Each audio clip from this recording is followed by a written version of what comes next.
Trendsetter, I got style for you. Ain't seen you at the top, it's been a while for you. Big you up and they look down on you.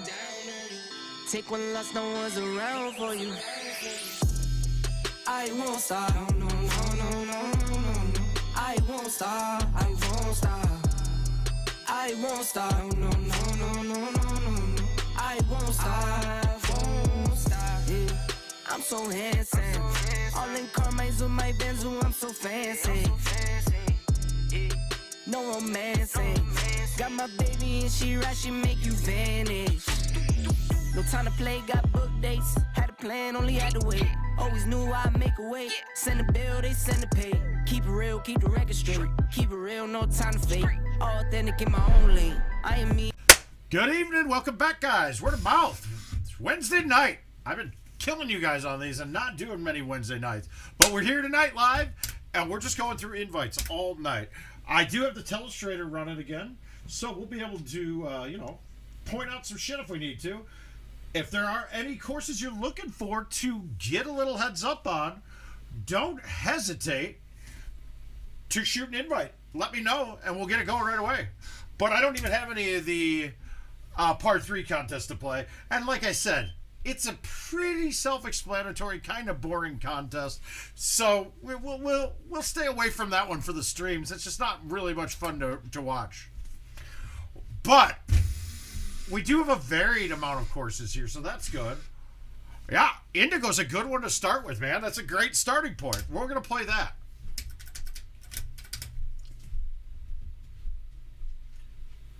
Good. Working fine. Fantastic. We'll go with red. Or do we have a better color? Yeah, I like red. Red it is. Hey, Cody, how you doing, sir? Man, when I ended the last stream after I turned on the Telestrator for one thing, the Telestrator froze up and I could not even shut the computer down. I literally had to take it apart and remove the internal battery for it to shut. It was a little nerve-wracking, but it's working fine, so we're good.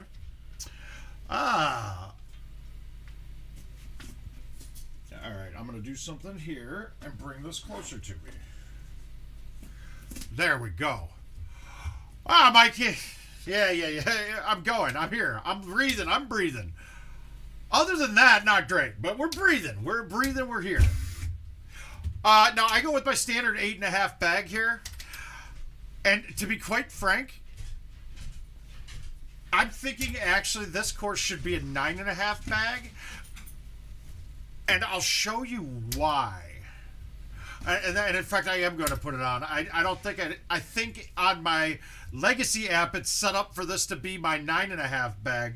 But we'll talk about why. So it's a negligible difference in distance on your A1s and C3s. It's not much difference at all. I think when we went through, it was only 4 or 5 yards difference on your straight hammers. So that's not going to affect me much. A1s and C3s, I need the height to be more important on it, right? Uh-oh. Oh, no, Jill, you guys, if you hear some grunting and groaning while I'm playing T, no, Jill is not cheating on me. She's riding the bike. She's riding the bike. She's going to be next to us riding the bike, so motivate her. Motivate her. Let's see if we can get this around. Now, I did kind of figure something out, how to make my C3s and A1s more consistent. And when we get to this, just kind of try to pay attention how I'm hitting this. I'm guessing that where I was getting, when I hit to the three, I was only getting in the 140s and 150s sometimes since it's changed over and on my PGA. But I stopped spinning it as fast. Neil said, how's it going, hot stuff? Good. My headphones are so loud I can't even hear her, guys. Good. She's doing well. She's doing well. All right. So I get my pullback. It's full. I'm not spinning it as hard. And look at that. I got that all the way out and 149. Now, 149 because I hit it awfully soft. And that's really bad because I didn't want to be that far out. But if I could have kept that in line without being behind the sand, I would have had a chance to make it. Okay, when you do a full C3 or A1, how close can you get to the object to curve around? Well, how close can you get it? That's an interesting question. I mean, if we're saying that's a 45-degree angle going out to the 3, I think the bigger problem that we're gonna see is that you're not going to consistently get it all the way out. So risk to reward isn't there to try to do that. In most cases, if I'm barely getting around or it's a risk to get around, I'll just do an extra turn and go C straight to 2.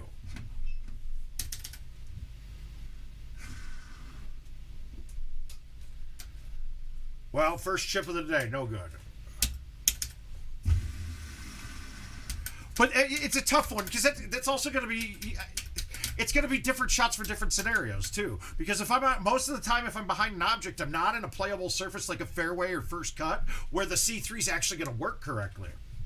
So by doing that, then I'm going to be actually not getting the curve back. But if I'm cutting it out of the rough, if you turn an extra turn, pull it full directionally, C or A, and hit it straight, you'll actually get the ball to turn roughly half as much as normal out of the rough. So it's not a real usable thing there.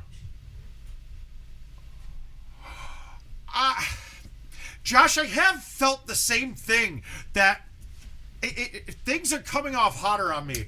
And I haven't quite figured it out. What I think is our biggest issue is the trackball is, I believe, a little bit closer to the front, like towards your body, than on the legacy machines. And really, it's still where I'm positioning myself because it is slightly different comparatively. But I'm still working through stuff like that, those little intricacies that we're not quite sure of yet. Now, see here. All right, if I can get it over the bunkers, I should get a chush at this. And I couldn't.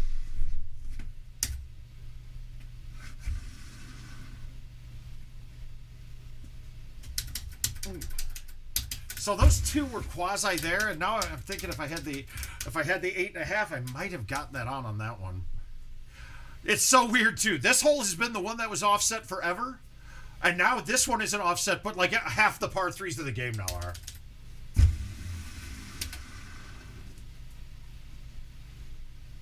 Oh! We're commencing the moisture. We have commenced. Somebody that you Neil, I am going. Yeah, I'm going to ride up with Chad Fisher.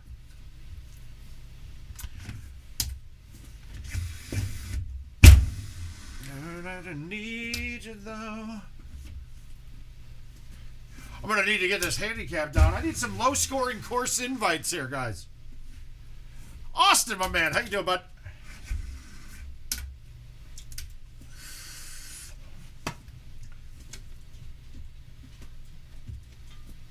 Ready? All right, 206. We're not worried about any of the bushes in front of us. We're over this. We're fine getting over all that with pretty much any club. And maybe a 2-iron would still hit, but we're not hitting a 2-iron. So do we go with a hammered? Do we hammer the 9-wood on a straight line? God, that's pretty good. But I'm going to actually low tee the 6.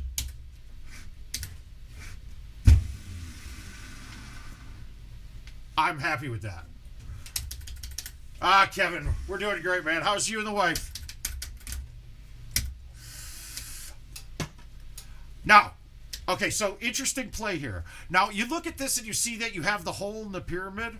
Look, don't even bother. Your 9-wood, your 6-wood, or your 9, 7, 8, they will all clear. Your 6-wood will clear too, and a lot of the times the 5 will too. So really what I want to do is get this to a spot where I'm hitting my highest lofted club, my 9-wood, hard. Austin, it's a much better machine. I like it way better. In fact, I'm having a hard time like even wanting to go out to the bar and play a legacy machine. Zero issues, and in fact, the buttons are actually easier to navigate on the PGA than they are on the other side. So, but we want to put this right about 300 to 310. That'll give me a full 9-wood in. So we're just going to smoothie this. 305. That's just what we want. Now, I can just hit a 9. Now, do I want to hit it hard and back it up? Do I want to hit it? Yeah, let's hit it with bite and see if we can drain this.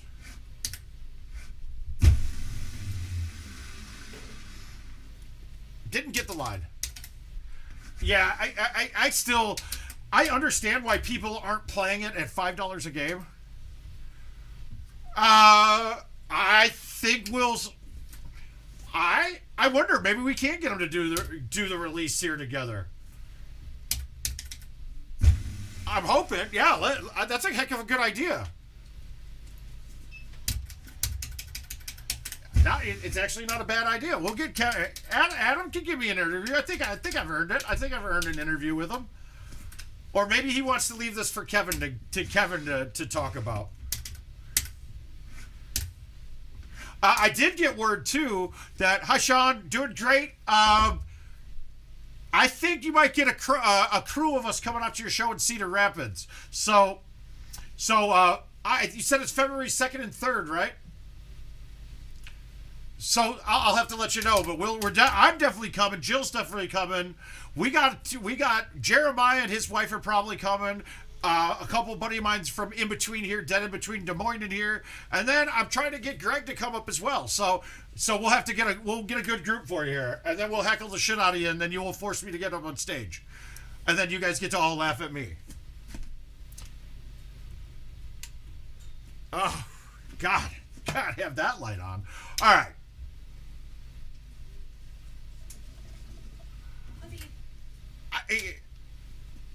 Kansas City plays like dog poop. That's just the ball, though, man. You'd have to let me hear it when you're there, because I've had Jack Wallen, one of them, Jack Wallen, he's commenting on Facebook right now, so Jack knows he can't see the comments from everywhere else. But, like, he had I'll say this, there have been some machines with some weird manufacturing defects that sound like shit. Jack sent me he sent me a sound of his, and one of the back plastic plates is rattling real funny. I was like, I don't have any answer for that, man. I'm not even taking mine off because it's a pain in the ass. How do you miss that green? My God. It's okay, though.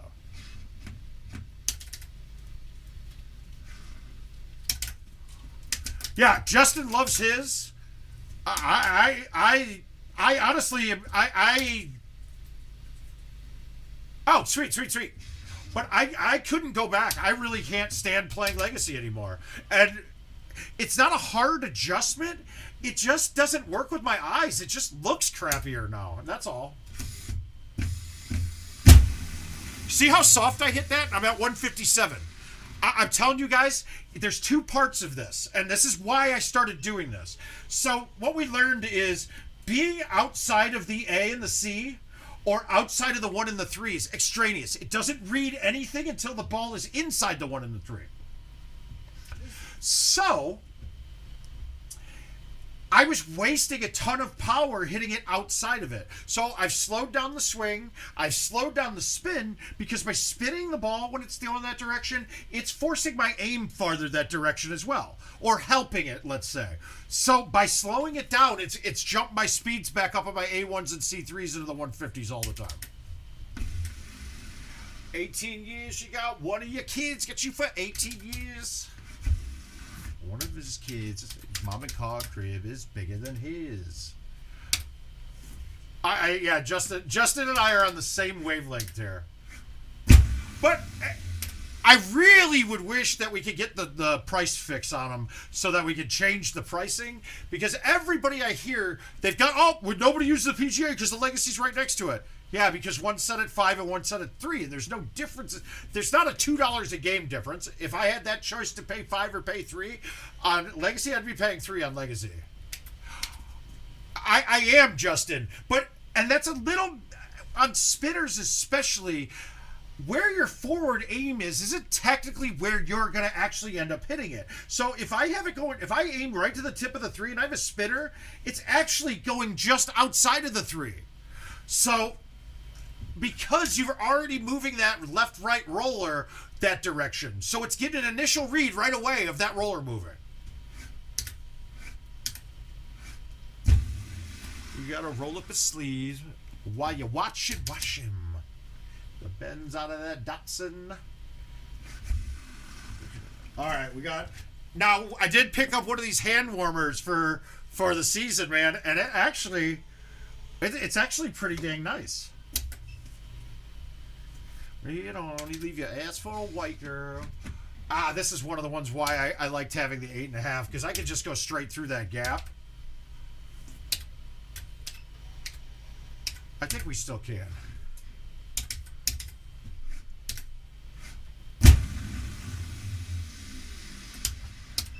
Yeah, that worked. We're good. I think a lot of the problems that I personally was having with C3s and A1s lately was that I hit too hard. As I slowed everything down, took it a little easier, you know, like no one's ever said to me in life. Okay, this another one was offset before, and now it's regularly set while everything else is offset. Oh, that was all one thumb. My God.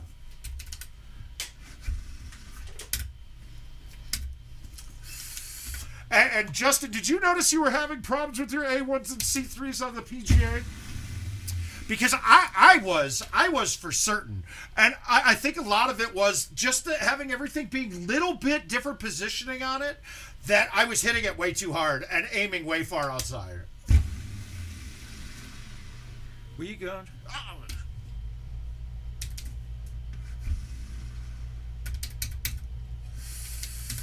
Not as much to the ones, because that's a natural motion, but here it's a weird angle for it. This one, we want to just put it to that top fairway. So we're going to high tee, get it over it. I did not get it over it? That's bad. What the hell is that? That should have been over all day. All right, so I fucked that up. It was a good thing I had a hole out. But now a lot of people would pitch this right out to there. But then I still have an elevation change to deal with. If I put this up here for my layup, I have a shot to make this now. Like, this is wrong distance, but we still have a shot to make this. Not even close. Ah. But aren't you using, you were using the letterings and things, right? I haven't had any issue with the putting on PGA. In fact, I think I'm a better putter on it. I thought you used that for your aim. But once again, though, if the ball is slightly closer or slightly further away, our angles are slightly different. And on putting, slight differences make huge result changes.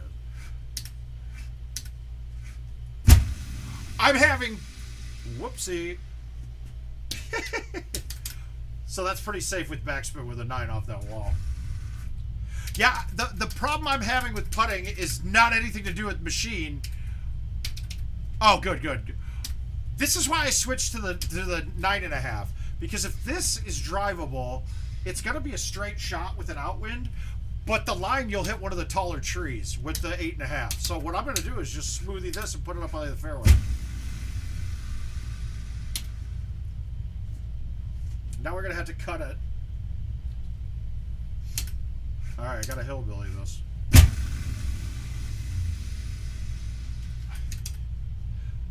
Yeah, and if our muscles are dedicated and back from playing Legacy 100,000 games, it's a little bit different of a muscle memory that you're going to have to break.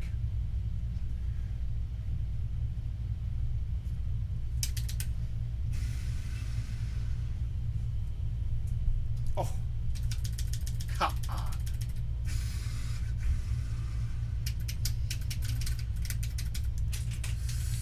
Okay, 18. This is a pretty friendly look. Now, this is going to be a personal preference type thing, but let me tell you why I'm going to tee it off from this line and rather than this line. Even though there's less cut to go into it this way, I can't control the break of the green with it as much. Oh, really? You want to switch it over? Huh. So, we're going here. We're going to move it all the way left. It's going to be down. It's a down, so I don't really need to go up a club, but I'm going to have to hit this a little harder than I normally do my cuts. And now the check goes up the hill. That wasn't a very good shot, but it still did what I wanted to do.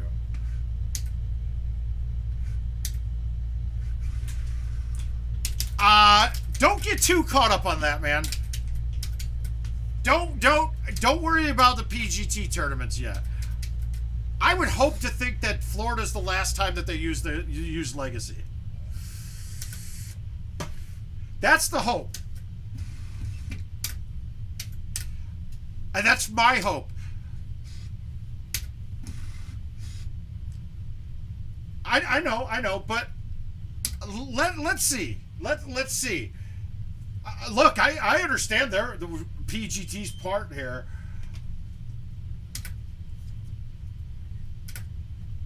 I got some ideas, and I think both parties would be happy with my ideas. Yeah, if they don't switch over, I'm not going to many more tournaments because I really don't want to go back in time every time I'm going to a tournament. But trust me, I agree with everything there. Okay, we'll play Petra one time in here. Hi, Jer. How you doing, buddy? I mean,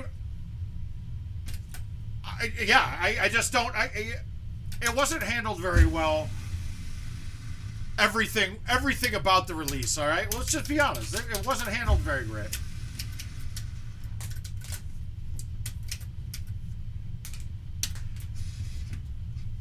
Nothing special here. Now, and I'll be frank too. I mean, part of the reason we all learned how to bastardize the machines and take part and get parts was because Russ was doing a damn good job of finding the cheapest ways possible to fix them. And then IT kind of had to cave in and say, no, we're not going to lock down certain parts. So it's a two-way street. Both parties have their issues. But guys, come on, go to the game. Let's get the biggest place that's advertising for the biggest advertising that you can get for Golden Tee to be on the most up-to-date shit. That just doesn't make sense to me. For everybody involved. So I have a feeling that it'll be worked out sooner than later. Hopefully. That's my personal opinion. No insider info, but it's got to be. Booty up. What? That's the way we like to what? An oil spill. She said she won't, but I bet she will. Oh, yeah.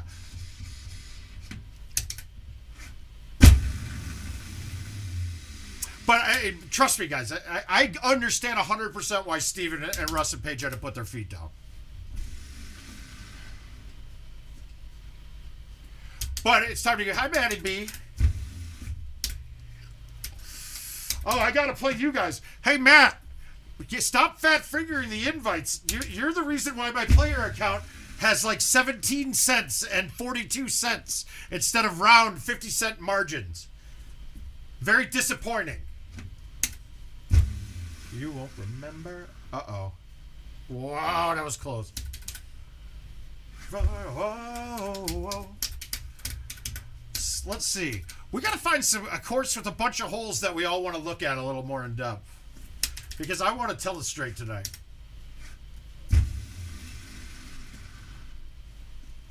It's a bird, it's a plane, not just me and a damn thing changed. Live in hotels, swing on planes, blessed to say, money ain't a thing. It really is, though. I'm not Pitbull. I got Jill riding the bike, providing us electricity. We're really trying to script and save here, guys. Remember, word of mouth is going to be a college student here. We're going to need you guys to start funding my education. I think we're going to have to do a pity party stream and get you guys to fork over some money.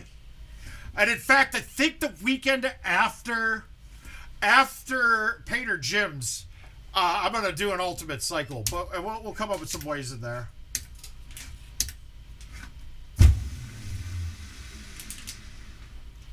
You won't remember.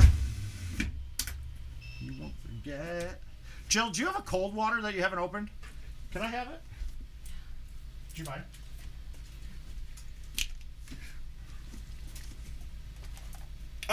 Better.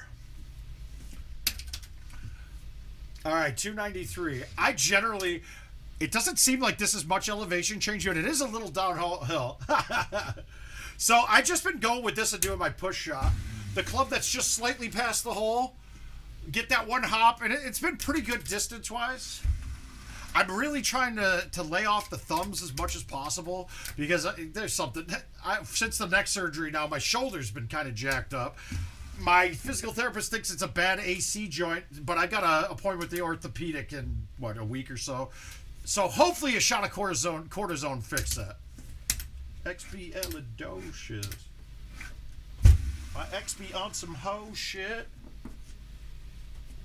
Are you roses?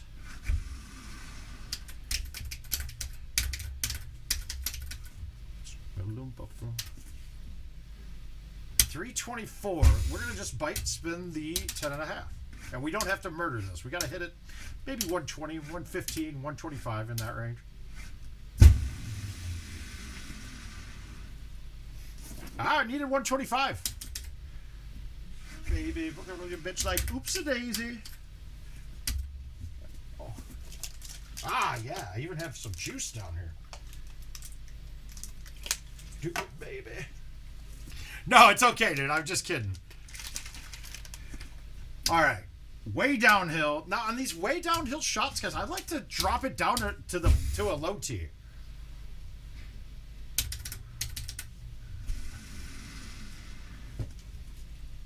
So, I've got the fucking cheeks. Yeah, that's weak. See, even the thumbs are weak. You can. You definitely can. I actually have a shirt for you. I have an FS Gaming sweatshirt upstairs.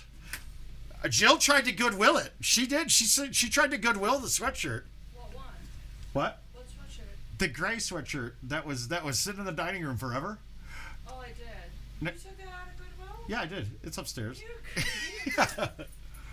Oh, he's hilarious, right? Oh yeah, dude. I got him on right now, man. It's incredible, right, Jeremy? All right, now, I don't want to try to get... God damn it, now I got to reset these because the one won't pair because I took it out. Let's see if we put them back in at the same time if it will work. Oh, there we go. Oh, yeah, yeah.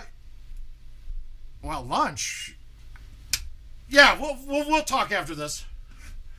When are you going to be here? I thought you were going to Des Moines, not here. I just don't want to overcut this ball. I don't want to go to the bottom tier. I haven't checked, but that tier, look at that. That's kind of concave. That looks like you would ramp that. That looks like a tier off of power putt.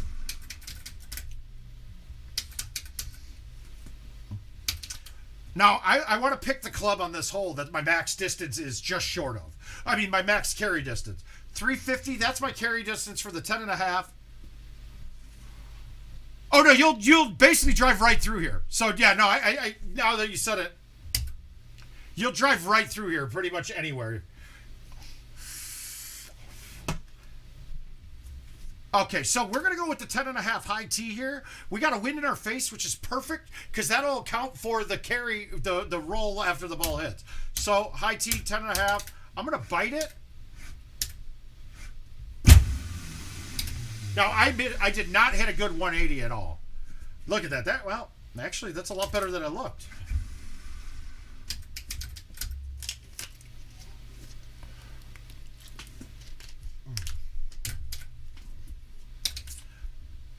Now, this one, if I'm thumbing this, I'm going up a club because it doesn't look it, but it's pretty far uphill. I mean, if my character, let's say, is 6 feet tall, then we're 12 feet below the hole, maybe, right? And that's the one thing, like not having that would be an excellent metric to add to the game. Living a heartache for the way, just another manic of today.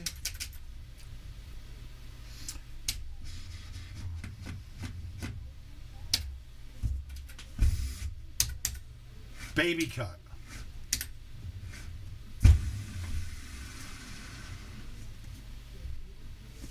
I'm fine with that. I'm not putting that. I'm not going off that edge. It's trouble down there. Oh, yeah. Make sure I got the right bag. We do. All right, so I'm going to cut it in here. And again, I'm only cutting this. The straight shot was fine, but I'm cutting this in so I can backspin the green once, check it up towards the hole. So it's going to be a decent cut, not even half, but not baby, in between baby and a half.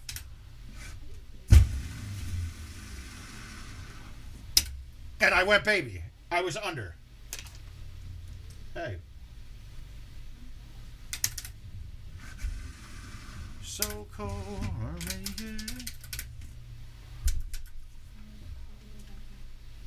down 9, right 5. This would be a time that a full coming in here would be a great shot to do. I'm not a fan of the full, so we're just going to put it over this way. And I'm just going to play it straight and right.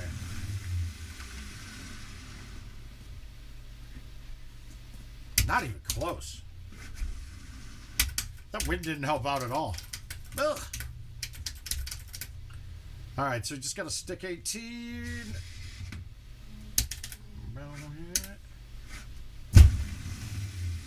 And Jeremy asking for Petra. Petra's might be my least favorite course of all time. I'm not a fan. I think it's hokey, dude. I don't like the... 18 is another hole that ruins it for me. But there's a bunch of weird little holes in there that are just like, Play pretend. I am the bath street of the black car. Alright, do we have a Petra in here? Unfortunately, no Petras. Do I have one that needs to be accepted? Let's see.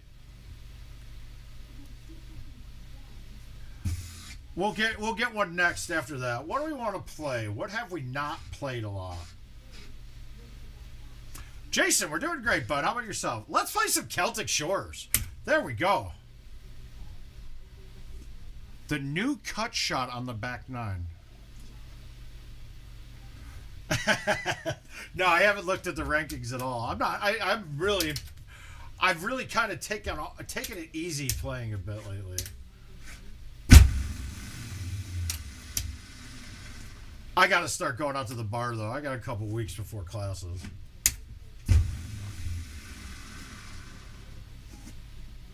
I'm just not looking forward to going to the bar. I don't. That's pretty good for Gomez. We're proud of him. Now we want to put this over here.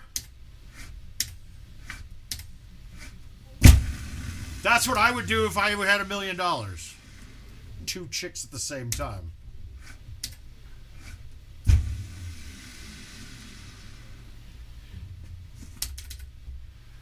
Nice job. But now, Jason, if you want to make them chicks your girl, you can't be calling them chicks and stuff. Just say I went out with 2 wonderful young ladies. All right, on this hole, I prefer to play like the half cut around the left. I never had good luck going around the right. You could do that very well right now. Square. Oh, yeah, I got you. Oh, what the hell's the point of that, dude? Tell me you guys all went out Dutch.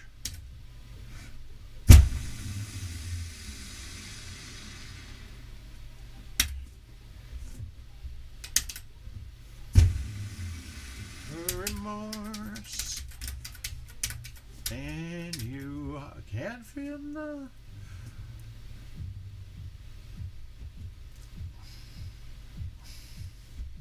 I like it.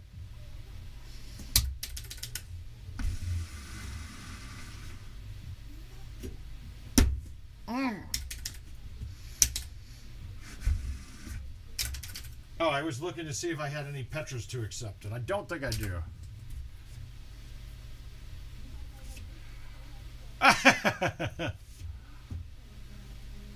That is what counts, dude.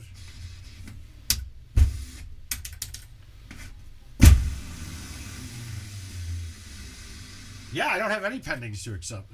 So, Jeremy, if you want to send an invite, that'd be awesome.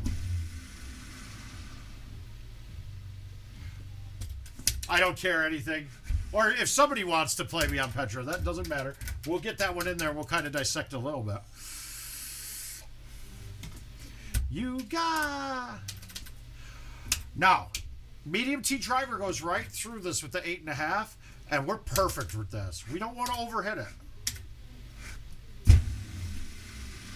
I laid off of it because the only thing I could do there was go deep. Short wasn't really even going to be an option whatsoever.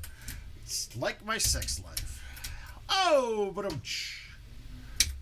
Okay, downhill, slight wind in the face. We got a down 3 green and a right 3. So let's move this a little right because that 6 would move it a little further. I'm going to do a push bite.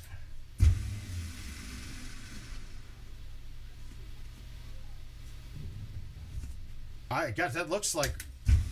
Man, that felt like it was going to be good. I didn't move it right enough. Interesting hole. I always play it out here. As far up as I can get, but you got to stay in the fairway. And then I'm going to go down a couple clubs here and so I can rip this.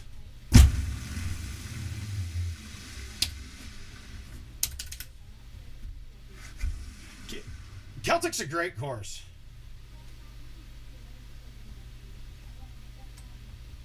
What did he say?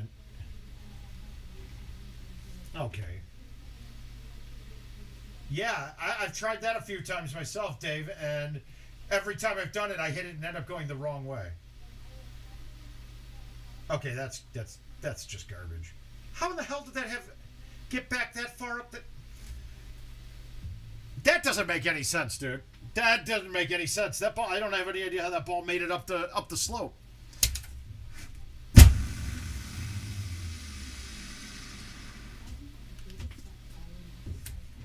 Yeah, definitely. Hi, Brian.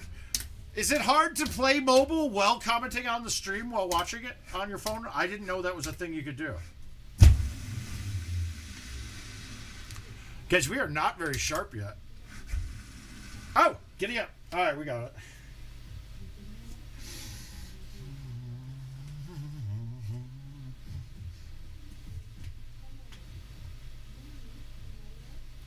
Yeah, I don't have it yet, but we'll get it. It'll be here in a second. Yeah, that's going to be my last trip for a bit until I realize that I'm way too cool for school. Oh, good, good, good. I'm already out of the event for the day, Jason.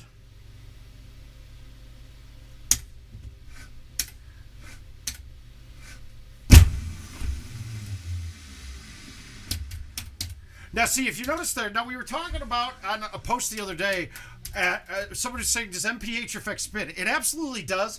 I don't think it's a direct relationship with it. I think there's different levels. Like you hit 120, you get more spin. You hit 130, a little bit more spin, and then it's the same. So on a shot like that, I want to hit the ball with the pins up top and it's a big downhill. I want to get the most backspin I can. So I want to hit the club as hard as I possibly can that barely gets to it. And in that case, it was kind of nice because the 5 wood was just right.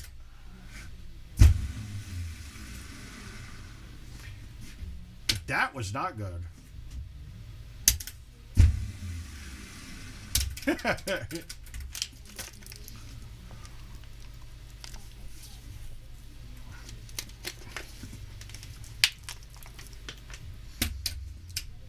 We can go right over the top. Now we're 331 with a decent win in our face. So if we say that I pretty much say 335 is my carry distance for the 3-wood on a high tee. So this is going to work out beautifully.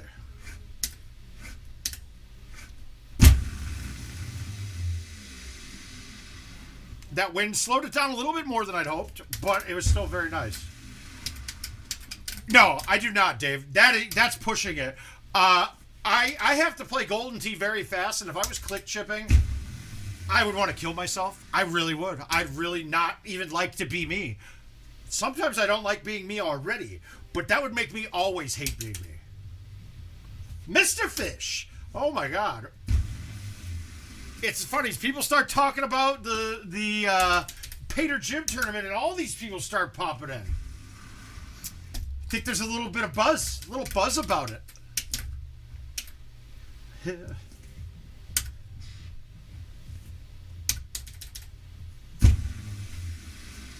She's just a hidey face, wearing around like you're cooler than me.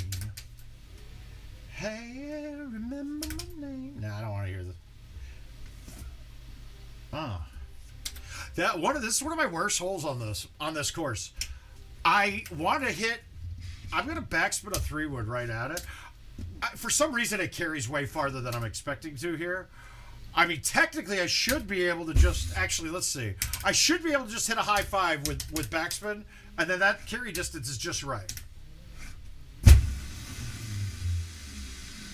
And I hit that 138, and carry distance was more than what my normal carry distance is. I don't quite get it. Whoa. No, it makes perfect sense, but I'm not into it. All right, so you got a strip here, right? And you will never see me going for that strip.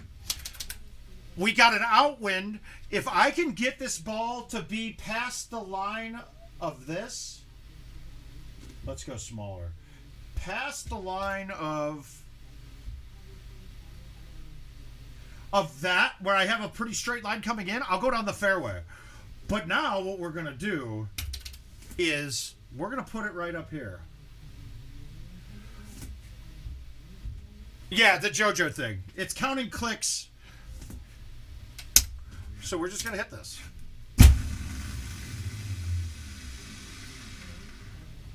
Perfect. Look at this. Heavy rough. Way downhill. I babied that way more than I wanted to.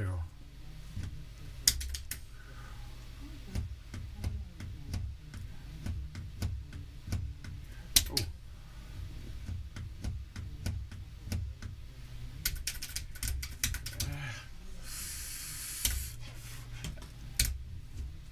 All right, outwind, very downhill. This shot sucks, kind of. I'm actually gonna... I don't think I got it right enough, did I? Oh, barely. I'm just more scared of going over.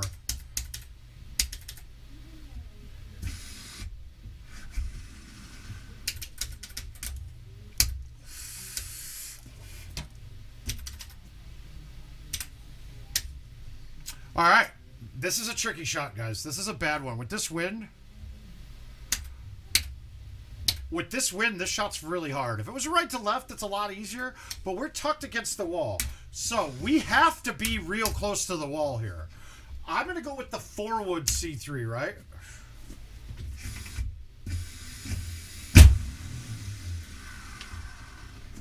Because you're not around, not around. I think that's beautiful. I think that 28's going to be solid.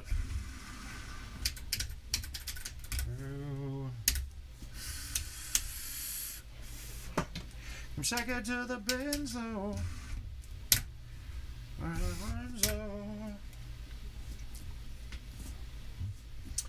Rolling on an open yard. All right, I gotta get some gambling in or something. What do we have here? All right, well, I feel like we're gonna play all of these.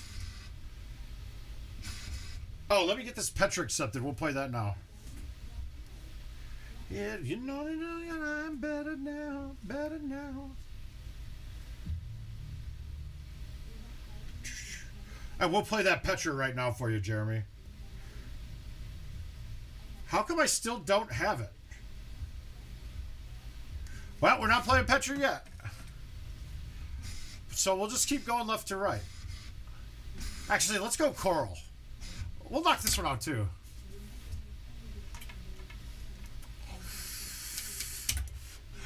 Justin, I chush a lot with my 9-wood, so it's very similar.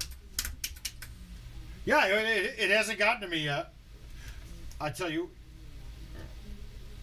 Yeah, I don't have it yet. No invites. All right, 402. This is really goofy. I can't remember. Do I low tee this? No.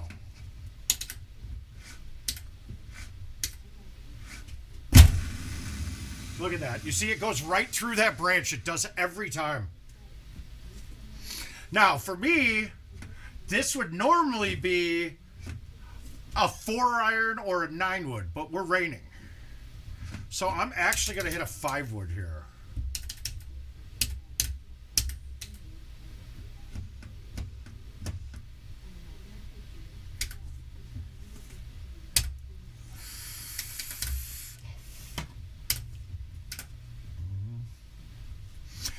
just because the rain's gonna not let that ball roll. You got to go with something that's got a little bit more velocity than normal, because rain makes that ball, it plugs when it hits the green. It's weird because your putting doesn't change at all in the rain, but the roll up on the green is absolutely different. Like this, there's no way I'd ever think of rolling this, but this is the only way I can make this.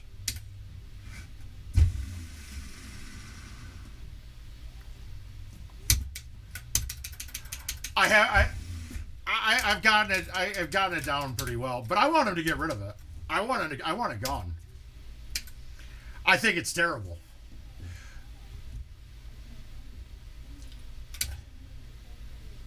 Okay, I'm moving 3.5 squares. No, I have no idea how much I'm moving.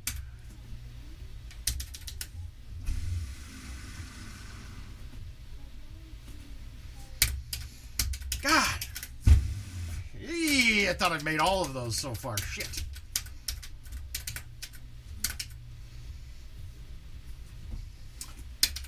It is a skill shot, but it's a skill shot because I'm making the trackball do something it's not intended. Click chipping is actually more legit than chushing to me.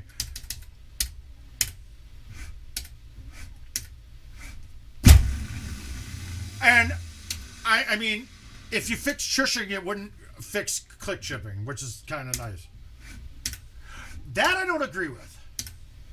All that you need to do to fix chushing completely is don't let the minimum speed of the ball has now got to be 50 instead of 35. Right? Because if it was 50, you can't hit it straight while having to hit it hard enough to get it 50. Or you can't hit it straight every time.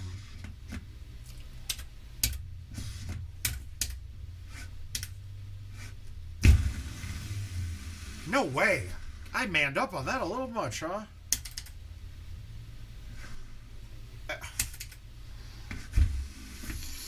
Woo! Easy come, easy go. Oh. Now, I don't know what chushing this. It is a video game, but there is money on the line, so reverse engineering to that effect is kind of a bit, I mean, a little bit shady. Maybe not shady, but not above board. Yeah, my thumbs suck now, by the way.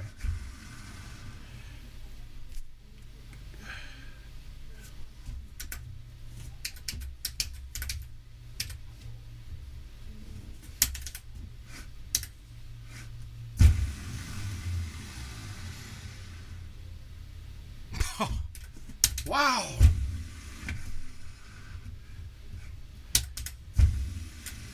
But it's an interesting topic, and no, I'm not saying that anybody's cheating by using any of these things. I mean, like, you technically weren't cheating using the Turbo A1, but that's taking insider knowledge, and that makes it not a level playing field.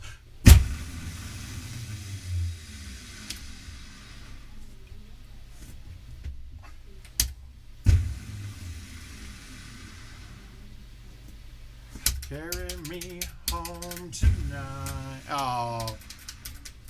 Mark, you're making better choices then, bud. I'm proud of you.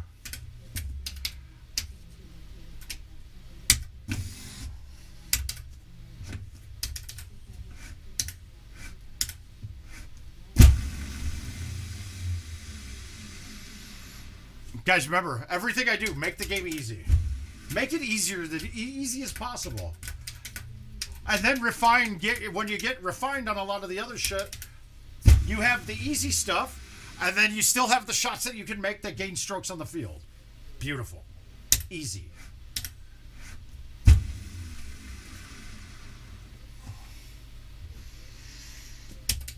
We're pulling. Wow. Then I would suggest you stop going out with married girls.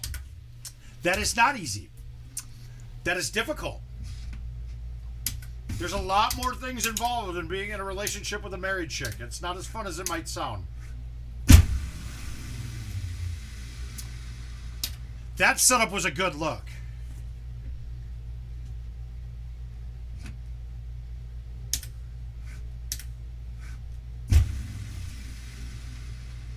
Are you fucking joking me?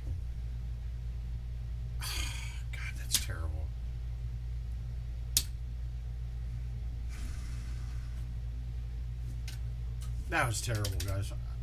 That look was as easy as it could get. And I get cute. Oh, okay. My bad, bud.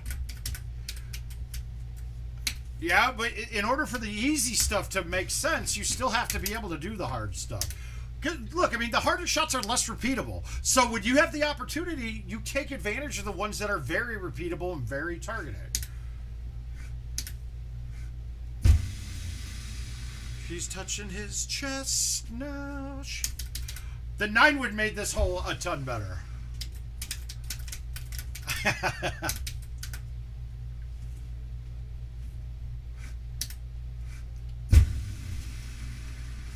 Well, make sure you do it in one of the piles of feces I've left everywhere in this godforsaken place.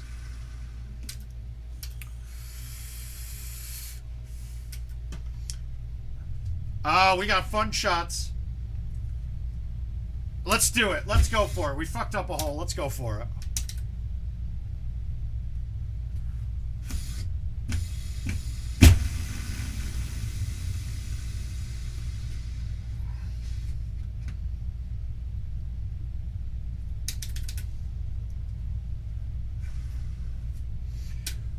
Jason, that's like the dumbest thing I've ever heard.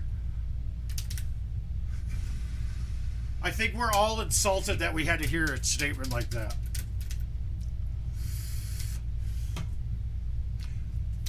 All right, we got to go through the little gap.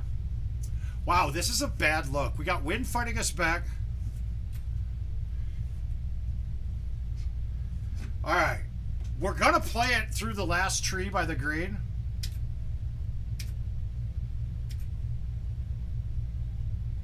Oh, sweet. I didn't know I could do that. All right, so here, let's go.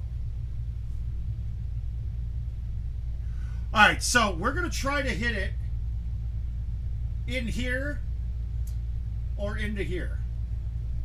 We want the trees to knock it down, right? That's what we're going for.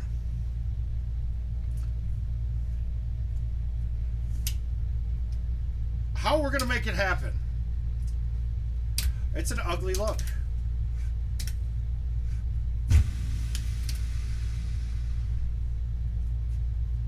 Just like that.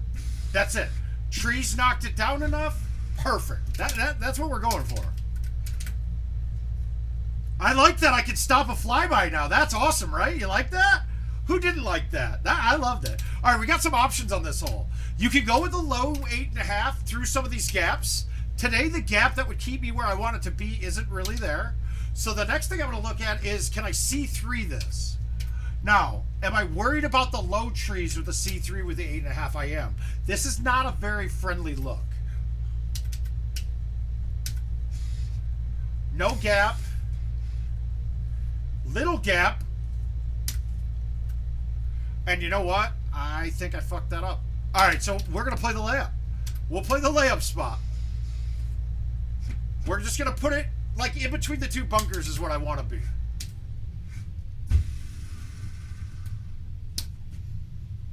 That's fine. Now I got options. I can go straight, right through there. I can play a cut shot around.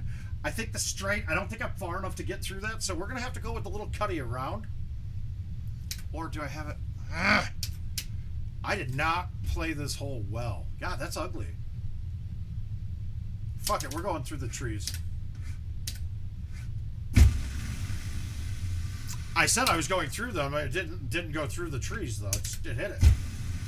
Yeah, I played that hole poorly, guys. That's where the out of practice on older courses can get you. Just not knowing exactly where you want to lay up at.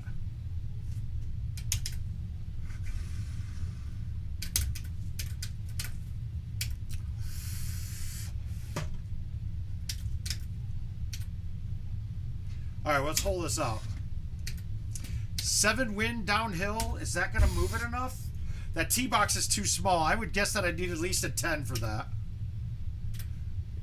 You didn't make a stupid comment. Just... That's okay, Jason. We leaving when things get difficult. It's expected.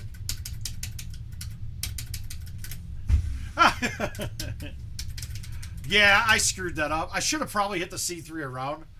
We're not doing... This game is not a very good score. But good. We're getting ready for the Painter Gym Classic.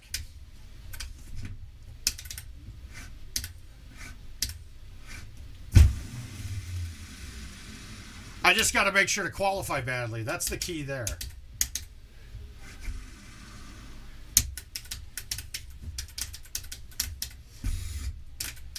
Happy yeah, but my handicap, there's no way. If I tanked my handicap now, like by playing games badly, I'm riding up with Mr. Chad Fisher.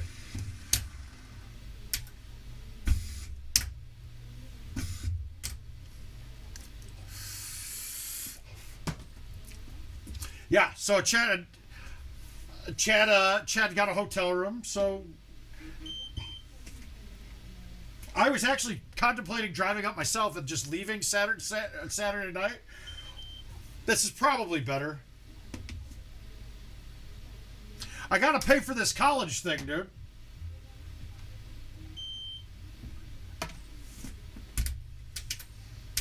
Sometimes the case on my phone makes it not close enough for NFC on this. All right, what's next? We'll go through. You know what? I feel like we should just play all of these tonight.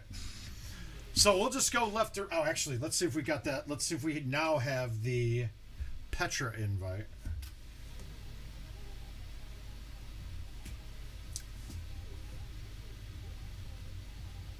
Invites. Dave, I still do not have an invite from you.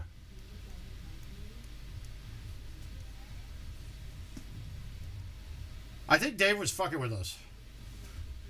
Oh, James. All right, so we'll play one more, and then hopefully somebody sends one. And I don't want to play on... I think the T-boxes are getting jacked up again on the old stuff when you're not logged in for invites or any kind of contest.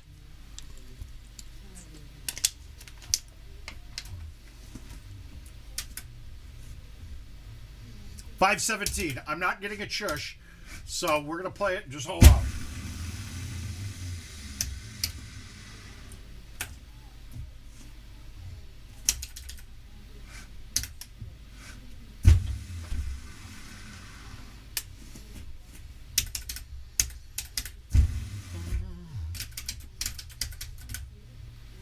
I don't know if anybody's been watching, have the Speaker of the House voting on at all. Man, these people are all fucked up. They're just all fucked up. Dude, it's like watching some fucking high school kids arguing each other. It's embarrassing, actually. No one has any bit of class in there. No decorum. They're all it's a bunch of fucking losers.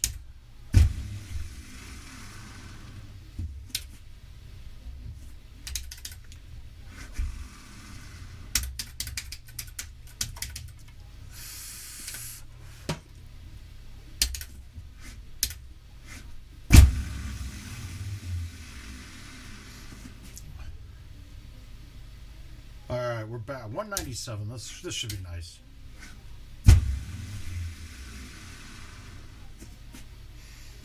Just like this.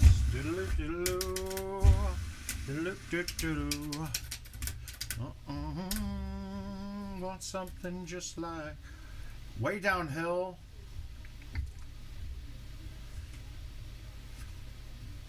I don't like this at all.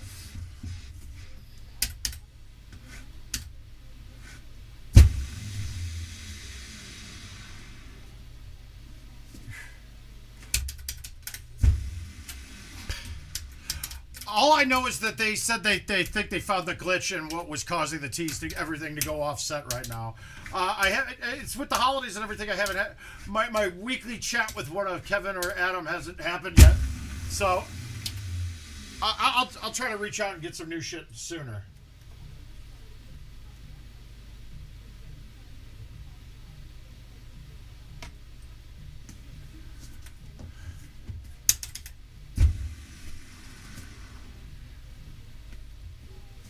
Ah, there we go.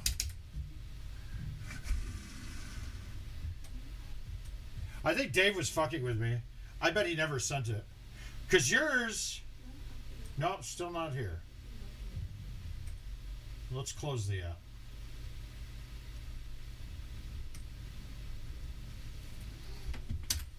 Ah. I don't know about you guys, but I sure hate this hole.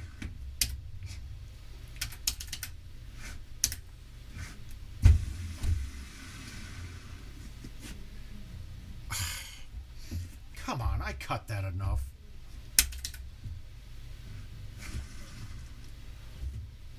Now somebody just got a free $25 because I can't get out now.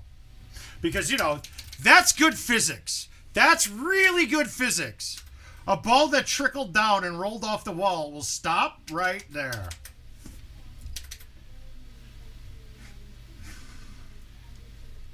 Fuck it.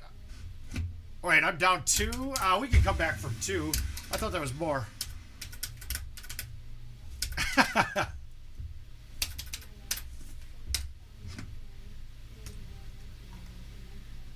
Yeah, I got Gomez's. No, yeah. All right, here we go. Oh, he's going max. All right. All right, we're giving it. We got it. We got it. Here we go. Well, good luck, Mark.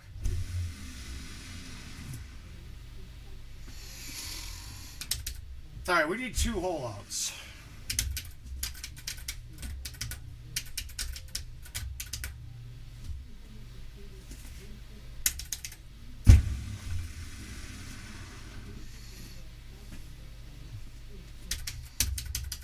Yeah, I think I might be actually more better with the push shot than my thumbs now.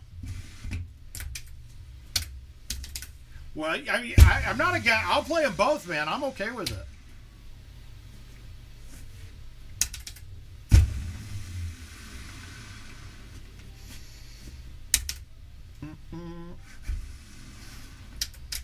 Yeah, I'm gonna play out all these invites tonight. Fuck it.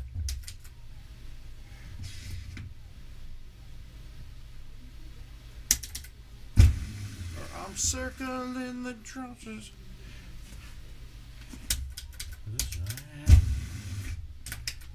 First time I told you, said what's up and we'll right through.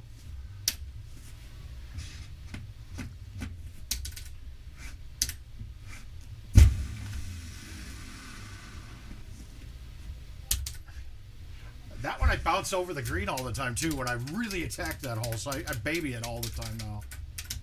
Calling out the truth.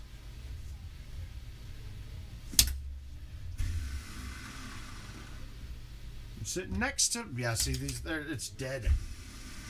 You can see what things come naturally. Just say the word. All right, this one's gonna be a little. I don't think this gets on, but it's gonna get close.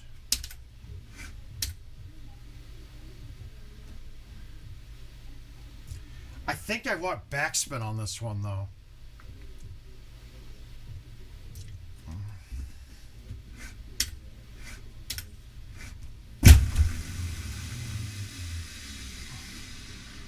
I needed backspin. I needed that hop to hop on the second one and not roll.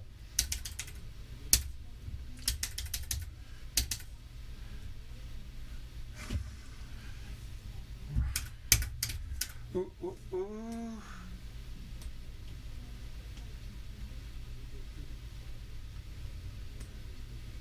Over here, sit next to me.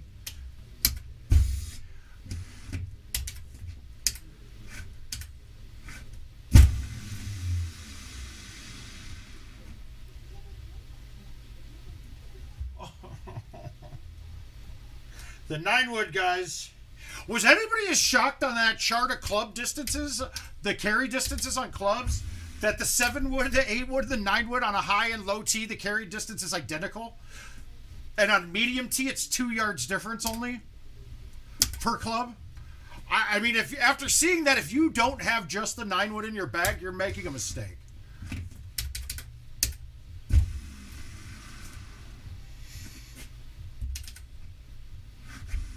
I don't think I've ever backed that off the green before.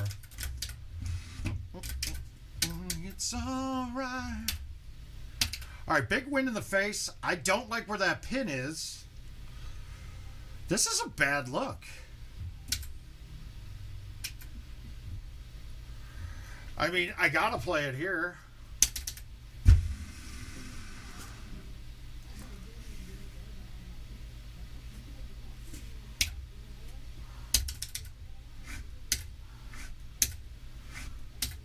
Hey, Jim, how you doing, bud?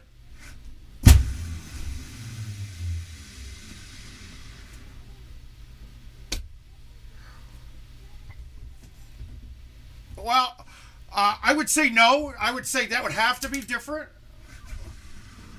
Just because you're in the air longer with the 9-wood. The 9-wood's dramatically higher. Now, I can't test that like we did on before, but what we saw in the 7, 8, 9-wood video was it was like 20 feet higher. I think it's something like that. So it's a crazy amount higher.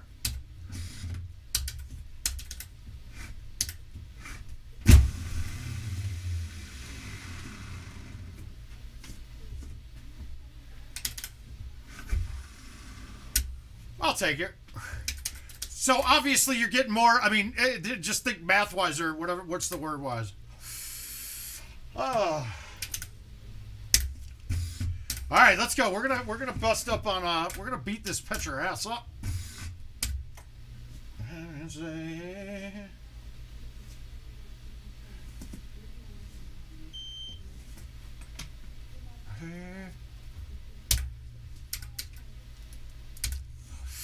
But remember, Justin, we do not have extreme wind with stouts. All right, there it is, right? Boom, boom. Boom, boom. We're going to take them both down.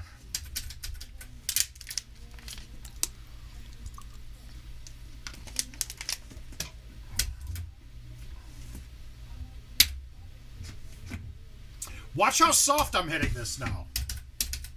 I get my pull back. I spin.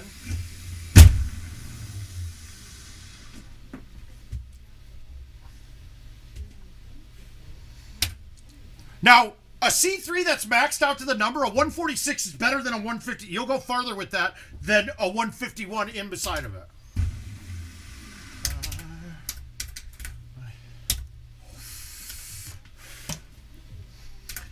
And that's the bigger part of a C3 or an A1 is getting the full snap. That's where your distance is coming from. It's not the number that you're hitting. It just so happens that when you're hitting, if you hit at 158, you've almost got the full snap on it.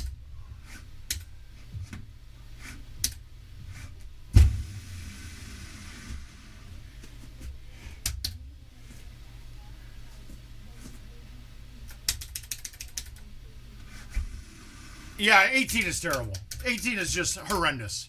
It's almost as bad as Jamaica 18 was to me, because I now have to play a low skill shot.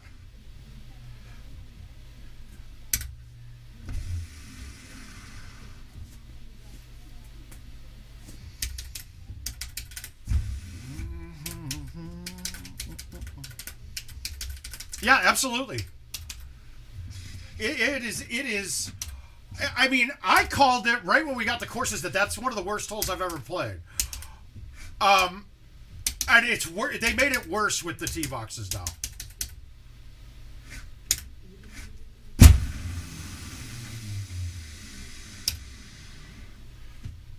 I think so too. I don't understand where that one is.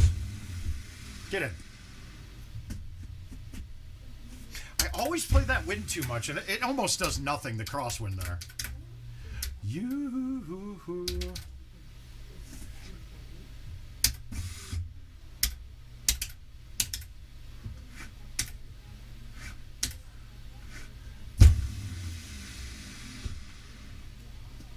Tie you down. Guys, be careful with hitting that shot soft with these. I hit something in there yesterday that shot directly backwards and out the window and into the wall, and I was stuck behind the wall. I didn't have a play around it.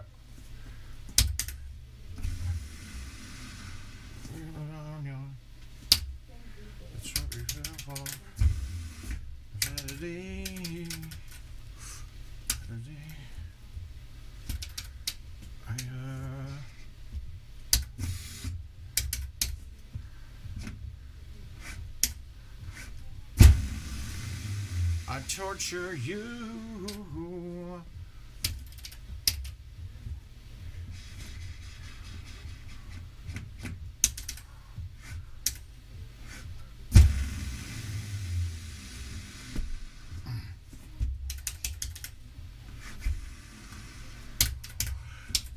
I'm just a sucker for pain.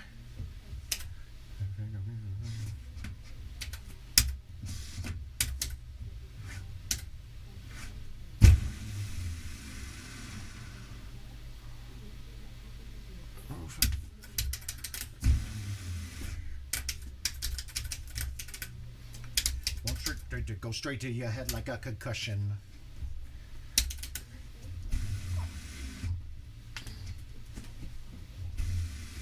Oh, God. Not good. I heard the pain.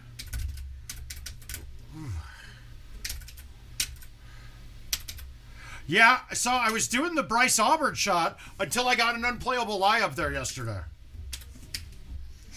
So I went back to the normal shit.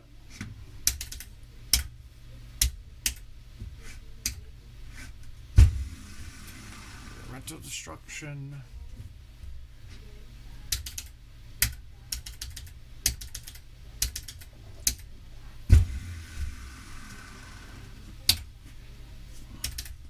Gently fishes.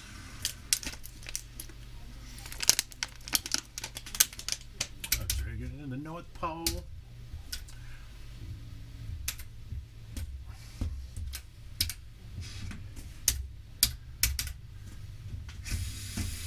Ah.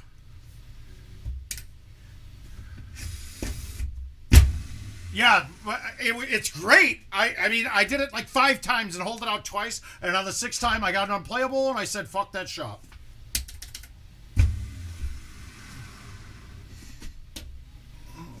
Sure. Pain, no gain. No way.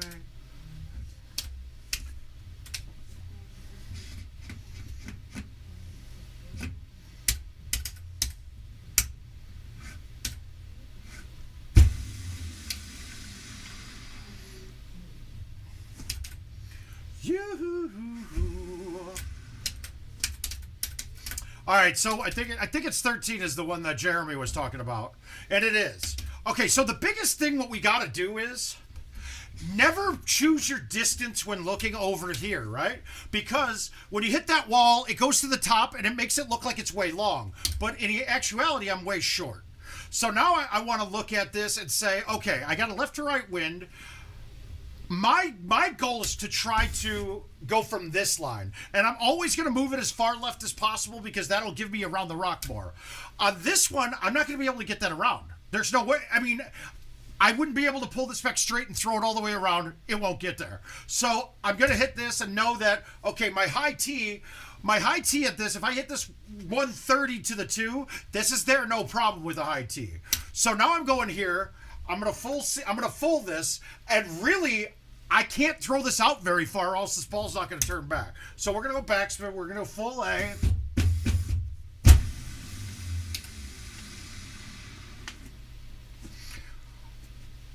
So my goal is if I can hit a full cut. Okay, the first thing I'm going to do is if I can hit it from the line that's more close to the pin and still just play a little cut, because I can see my distances in my line better from there because I'm not getting the optical illusion of the marker going way up in the air. So I'll get my line there. If when I move my tee all the way to the left, if I think I can easily get it around to the left from that line, I'm going to do that. I'll play a baby cut with a club up of what I think I need and then throw it around it. If I can't, then I'm going to play a full pull. And I have to determine on which way my wind's blowing. Is it the full pull is going to move it way right? I used to forward a lot too, Justin, but I dropped my forward in this bag for the 3 hybrid for the hole through the gap hole. The forward was my choice on that.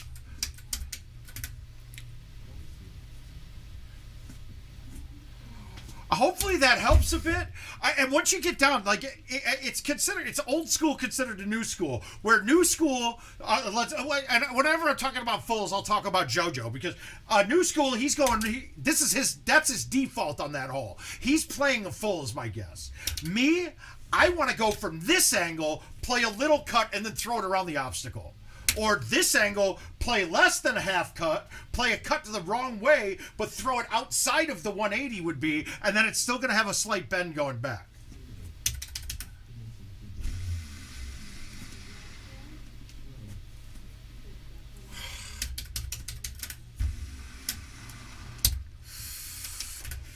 Now, most people, though, it's probably more comfortable just playing the full most of the time. God, it couldn't be an outwind, huh?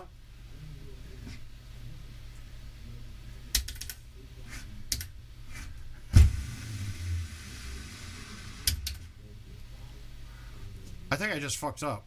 I hit that from the wrong angle. Oh, no, we're good.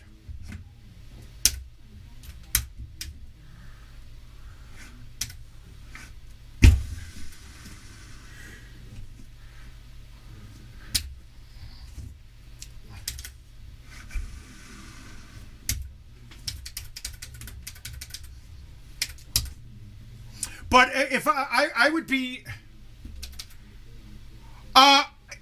well, like I said, the way I described it is if it's not too much gap to get it around, or I'm not too close in front of it, then yes, I can, because I can control that by looking at it, and I can tell you what my cuts are going to do. When I'm playing a full, it's still more of a guessing game how much that 11 is going to play with my stouts, because I don't play a ton of fulls. So for me, if I'm hitting a full, it is definitely a bailout. And I will always go with that argument that if I'm facing my target, I don't care what kind of cut I have to put on it. On a one-shot, one goal. Oh, B1, I got you. I forget there's another mark in here. But I still think in a one play, if you give us one shot, I will be closer the majority of the time with me hitting a baby cut and throwing it all the way out than you turning twice and hitting a full.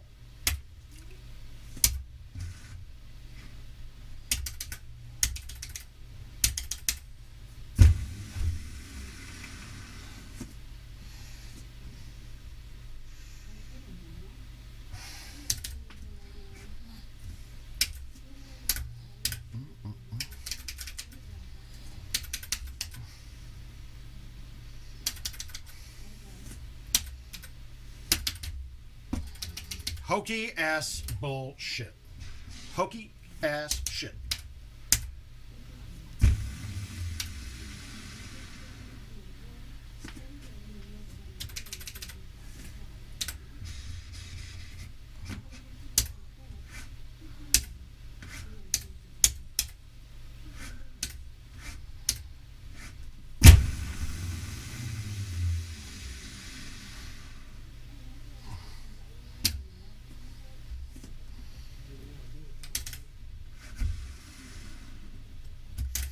This is a joke. It's a fucking joke, dude. It's a fucking joke. And then not to mention with how bad putting is, like, you're going to have a left or a right 10 that you basically can't make from 70 feet away. It's fucking stupid. It just proves that there are not enough people there that play the game at a level that matters, that realize that people get frustrated when they have to hit shit like that. No, yeah, it's a luck box Jones is really it. I left that ball too far off the fairway on that. Typically if the pin's on the right, if you hammer a bite 9.5 into the right wall, barely missing the left, it rides it and ramps up, and at the very worst, you stop in the sand with a down 10 putt. Here's it. All right, so let's get him on this Easter now. Where is it? F-R-E.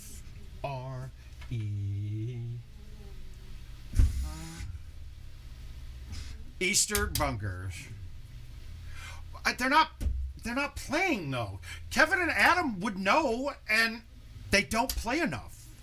They just don't play enough. They just don't have the time or the will to do it. All right, so could I hit it straight? Yes, and I'm going to, because there's no such trying an A1. If I don't hang it out enough, it's going to cut way and be off the green. This way, at the very worst, I'll have a chush. That's an easy chush.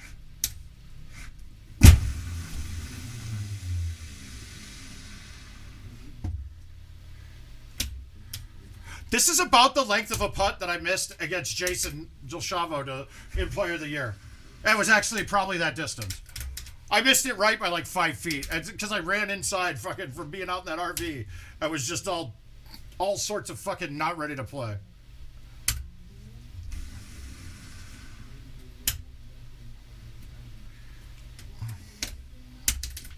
Wow. I can't believe that left one bounced like that. I thought that would bounce straight. R.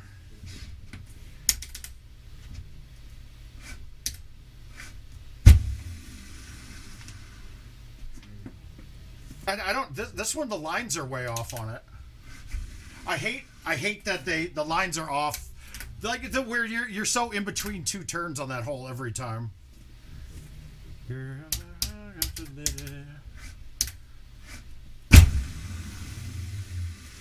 Same. It's exactly the same. They dropped it down to. They made it be like the Legacy 9-wood. So they did the right thing. It's perfect.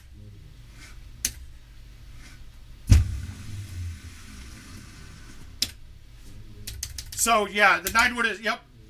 They didn't make the 9-wood on Legacy match the PGA, and that was something I expressly said, look, guys, how many people have a 9-wood built into a bag on PGA? And they said, well, not that many. How many have them on Legacy? A lot. Okay, change the one that has the least effect on players. Done. And they believed, they listened, they did it. My fingers, 'cause I forgot I lit it.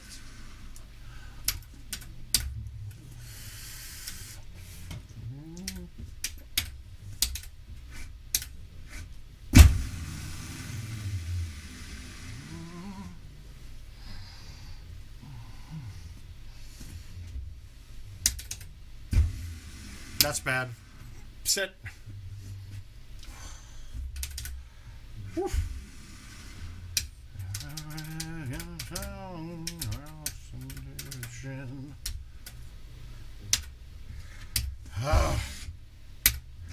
They're not hallucinogenic.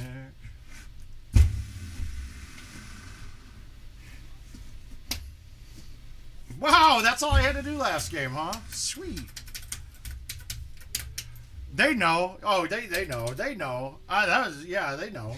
But, I mean, okay, so, let's go counterpoint here. Hopefully the new tee boxes make it the far fairway in play. So we got a few weeks or months of it being bad. Cool. They can't be perfect all the time. So, I mean, that's playing devil's advocate. Now, us being stupid fiends for the game, we have to think, like, wow, that's dumb as shit. It's got to, man. It's got to. I think that there's so many options that they had that I got to see in production before that I think there's going to be a bunch of cool shit.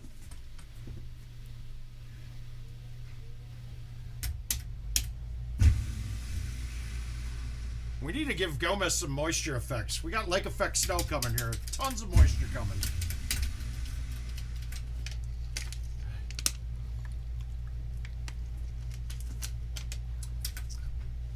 All right, so most of you all know me. Not Jeremy. Jeremy knows me when I was 5 feet. He knew me when I was like 5'4". When we played baseball together, that's when we knew each other. I was a good 5'4", probably 165, 170. But most of you know me as being big and around 260, 250 to 270 range. It's going to look weird. I got a feeling that I'm going to be down under 230 here in a day or so. I know. I'm going to be wasting away into nothing. So when you guys see me at Pater Jim's, I'm going to need some fried food. Fried food and cheese.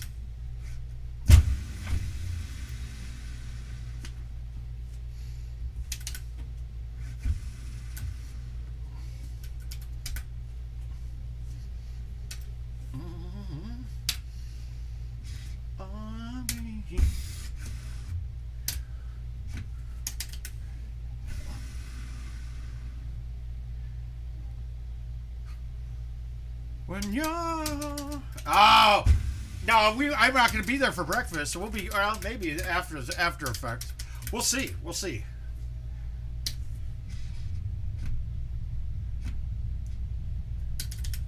Ooh.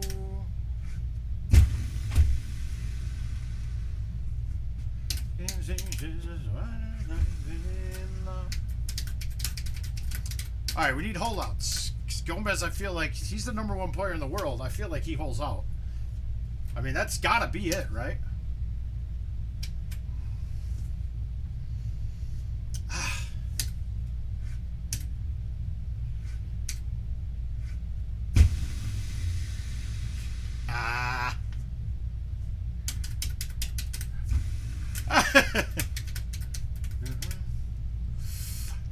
Well, maybe if he ate enough of it, he would grow an ass back.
That's what I get for being scared. If I hit the speed I wanted to, I laid off at last second thinking, like, oh, if I snap this, it's going deep.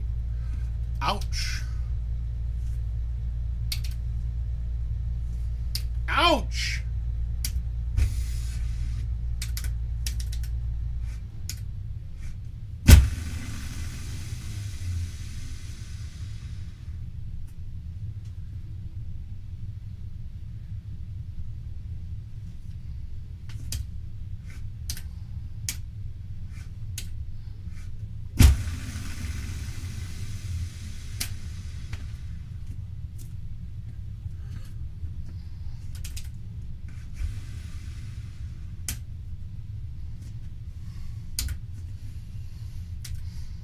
I thought that was it, guys. I'm sorry. That felt way too good. Pretend you know this song. Everybody come hang. Curtis, I'm doing computer science and pre-law.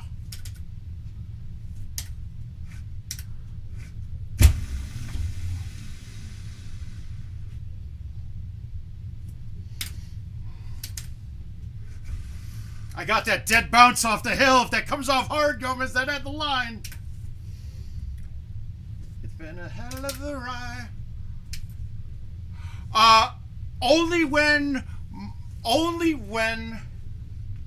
the pin is at the very top and I have any wind in my face, because you have to hit it hard. Like that one didn't have a ton of wind in my face, so the bigger problem that I was going to have there is I would have probably hit it too hard and never hit the green on the first bounce. So then I got to chip down over the top. I don't like that. But that spot's good for that one spot. I knew the wind would be dead in my face, so I could just rip it 8.5. That was it. And as you can see, you could just go right at the pin. I didn't even hardly have to play any direction on that wind. I still haven't hit it yet. I think the OB is farther to the right and shorter. But I haven't hit OB over there ever. I've seen others hit it. I don't know where it is. But if that pin was in the front, I would have gone to the patch, because then I could just murder it. I can just either murder an 8.5 with release there. Not murder, really. It would still only be like 3 something. So, 135 it type of shot. Buddy, come hang. 6-6. All 6s. All right, so we're going to go backwards now. We'll start at Glacier Ranch. Remember, your key on Glacier Ranch is to make sure you're playing the 9.5 driver or have it available for you. It makes the drivable par 5 very easy in a lot of situations. You cannot use the 8.5 driver on it. It won't work. It doesn't get over the wood in front of the green. It's kind of like Marc can't get over the wood at the urinal. So down, you crazy child.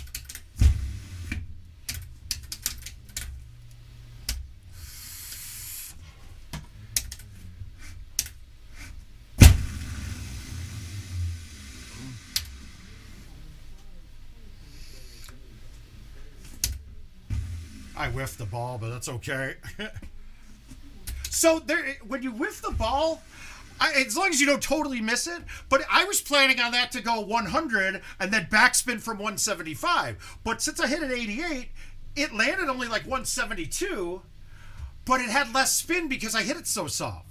So it almost evens out. I still didn't have the line, that's the more important thing.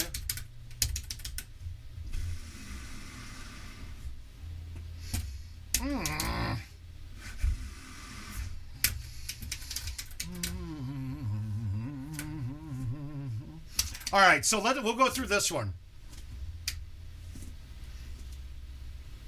So when we're looking at this, we've got this gap here, right? A 9.5 medium T gets through that gap. You got to have a pullback on it. So if the line is right, you could just do a pullback thumb shot and go right in there. Now, otherwise, we're gonna hit a medium T, 10.5, or 3 wouldn't cut it around the left. This one I'm gonna cut it around the left because the wind is following me back. Oh, yeah. Oh, yeah. So, doing this, baby cut. We're going to hit it solid. We don't want to murder it. My goal here is to hit the rough in front above the wood, obviously.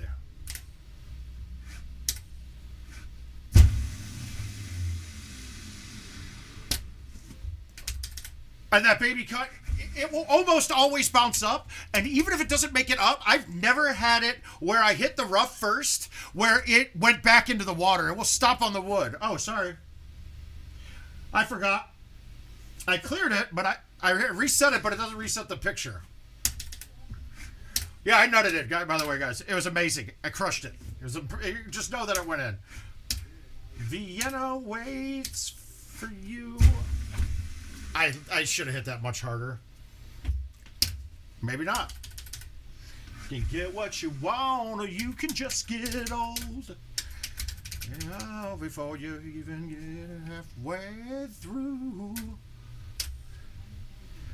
Now, this hole is drivable occasionally. I don't know if with the way the sand is now, if it would ever be on, but you could get it in the sand. So you got two shots. There's sometimes you have enough room where you can hit a C3 from the front of this tee box, and you bounce the rocks, it would bounce up, and you would get a ramp. If you got the sand correctly, you hit it on the downslope, it would pop up. I think with sticky sand now, that would never work. So you would have a chip from the sand, and actually, that's not a good thing where that pin is. So we're just putting this out in the fairway. If the pin was in the bottom, I would think about just knocking it out on the rocks sometimes to give myself a good line, but not today. With the pin being close, I don't get any backspin.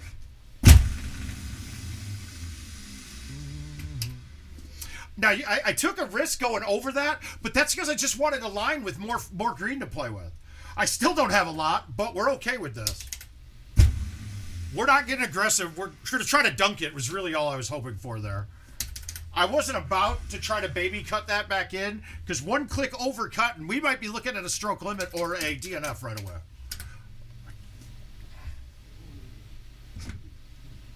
God. Another one. They don't want us to have a very scoreable setup.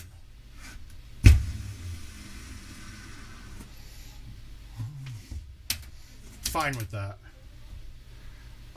All that going for that pin would do is cause me to not be... If it went in, great. If I didn't go in and I went after that, I was in trouble. Now, goal on this shot here is to get the ball up. You want to be on the fairway, but as close to that back fairway there as you can. So I'm going to hit the 10.5. Actually, I'm going to hit the 8.5 backspins A1. Notice I didn't hit a spinner or anything like that, but now I'm up there. I basically... On this line, it will clear anything inside of the yard marker that we're looking at there. Now, you can't see it from that angle, but anything to the left of that, the 5 wood's over. So we're fine. Even the 4 wood's good from there. Even the 4 wood works from there. So we're okay, though. We're going to just smoothie this. This is actually really a good look.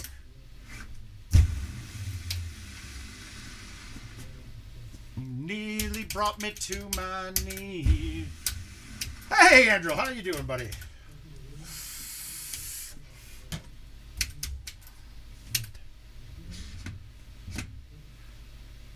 Okay, now we're going to be going down from a higher play, right? So that wind, even though it's only 4.5, the ball's going to come straight down. It won't be moving forward at all. So even bite on this shot could act more like backspin. So I'm going to just go up one. I'm going to flip this with bite.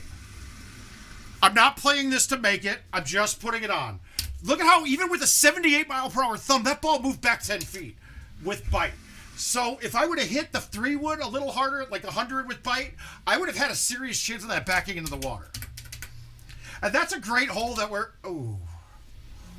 A great hole for us to actually understand what that is. Like, what is going on and that more spin works.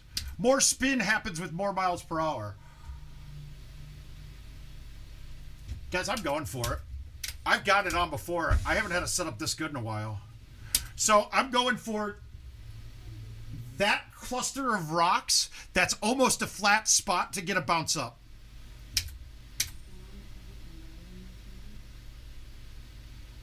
Yeah, I'm going for it. Fuck it.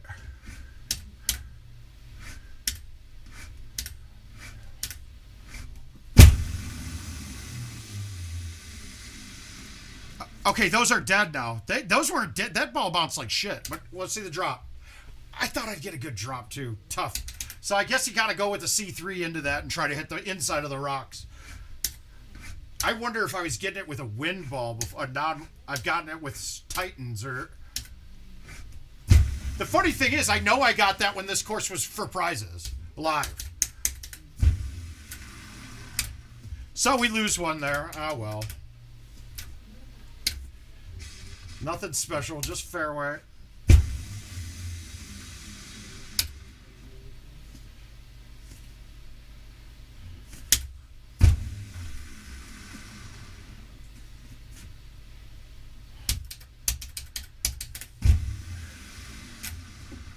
Oh, we forgot to... I gotta be more cognizant of that. I can't see the telestrator on my screen.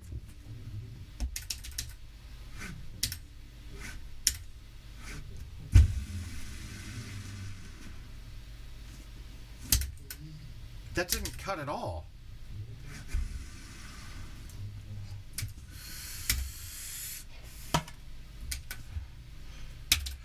Now, unfortunately, we got the easiest lift we can get. We could just bomb a high tee over this. Normally, you're going to have... If you can't get it this far out, you want to play that ball to the top of the rough mound right here.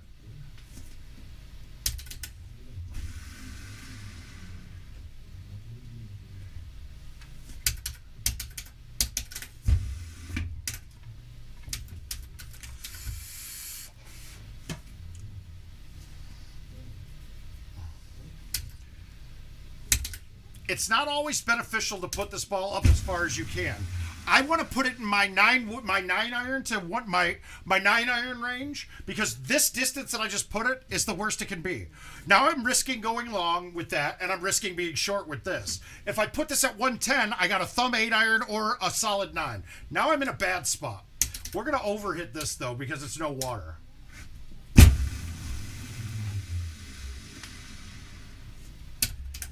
And now I had no way to really attack that hole because I had to put spin on it because even with the G wedge, that ball's over the edge if I go naked. Yeah, that's bad. That's not what we wanted to do.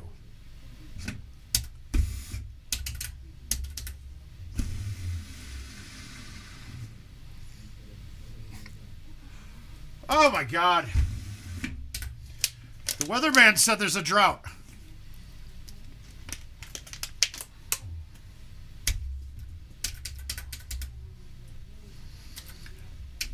All right, this is an interesting hole.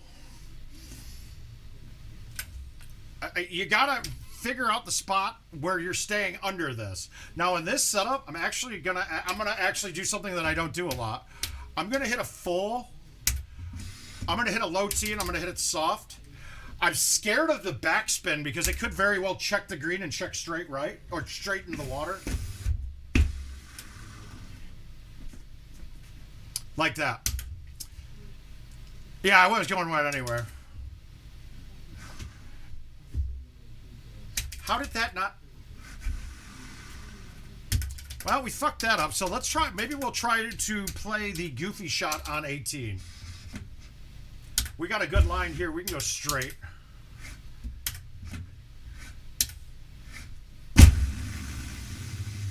Makes this a lot easier when you get that gap. Otherwise, you're just hitting a smooth C3 with the 8.5.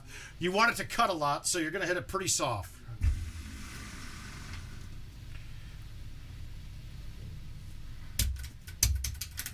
All right, let's see if we got something special here. Yeah. Oh, I don't have a 1 iron. Okay.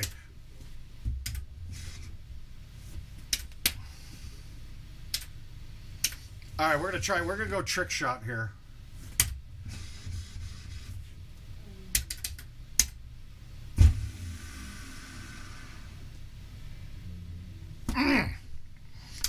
It works way better with the 1 iron that we'd have in my bag normally.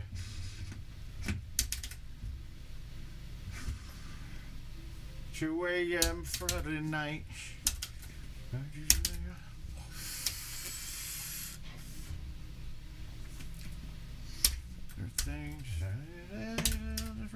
I'm yelling out, fuck that.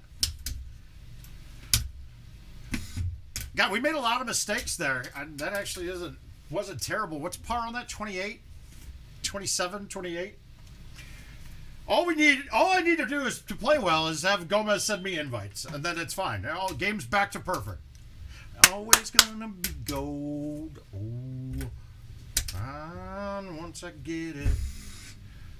Oh, we're going backwards now. We're taking the long ones. Oh, we got a Highland game in here. Somebody was asking me about Highland. Perfect. All right, Dusty Ben. How we found?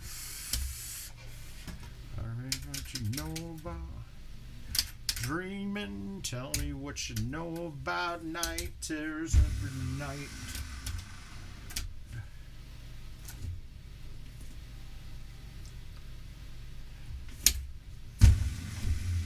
Know about dreams, terrors every night.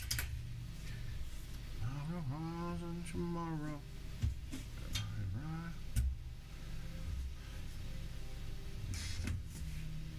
All right, all we got to do is get around this. So we're smooth. Throw it on a little bit. I used the 10.5 there because it's got some decent height and it cuts. We think it cuts more. It does. Oh God, the thumbs are just not good. I'm not even close. Everything that shines ain't always gonna be good. Hi, Josh. I'll be good once again. None of my no pullbacks are good. I'm not getting them. I'm not getting my lines right at all. We're gonna have to start that now. Here they come. I hate this goddamn hole. I hate it just because the offset and where it offsets you to. I just can't stand it.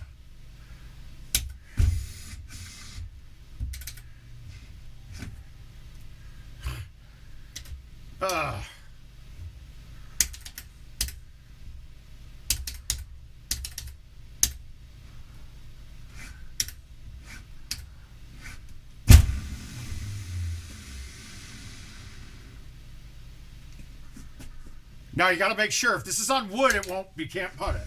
You could, but it'll just go.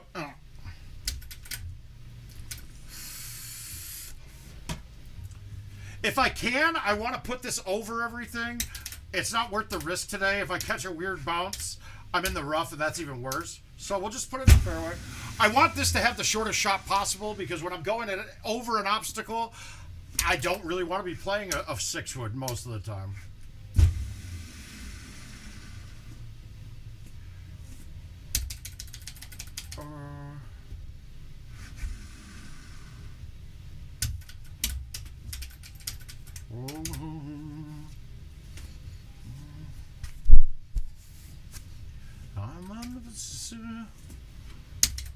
All right, you just want to stay to as close to the bunkers as you can here. I mean, you could go long, actually. I'm going to go past them. Fuck it.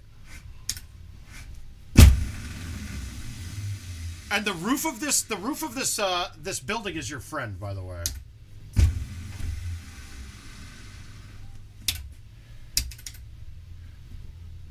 I don't believe it loses its spin by hitting the roof of that, so that's good to know.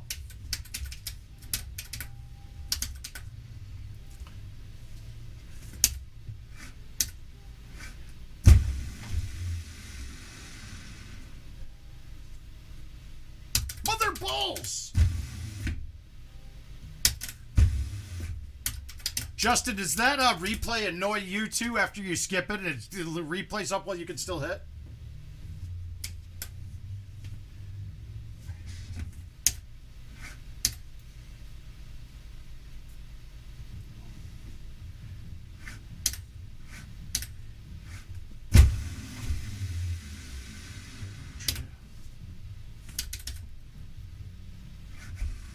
Oh, I can't miss shots while Young Gravy's on. I just can't. You got to show that man respect. Put respect on his name. All right, this is going to be the one that gets most of us. So, look, you can really never get around it. I mean, I wonder, even from up there, you still have the drive-in screen still sticks out so far that you can't cut it around it enough, right? So where I'm trying to put this Let's do a flyby. Right? I want to put this ball on the hill right in there. Right? And I don't want to be at the very top. I don't want to be at the bottom, but I want to be in that range. That's where I'm going for. And I left it farther left than I wanted, so this might work. And it's just the perfect height.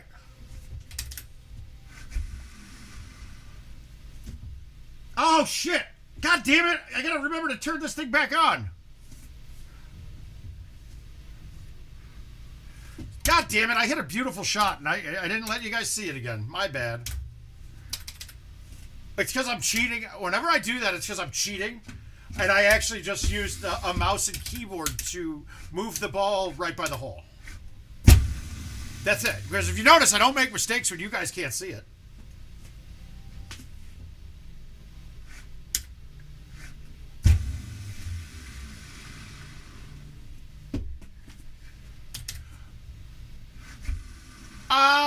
Yes and no, because Josh, the replay's not always necessarily about you. I get it, but like, replays are great for them because they're putting them on YouTube. It gives them more exposure. So I actually don't want it ever to not be on. Totally, bitch. But because if you turned it off all the time, you wouldn't be able to. I guess you could. I don't know. We got options here, though. I'm going to cut it back in because why? Less obstacles. If I go to the left and bring it back right, if I undercut it, I'm in the sand and that's a tough chip. Here, if I'm bringing it back right to left, any cut, I'm on the green. I can't really miss this. I can make it a harder putt, though, sometimes.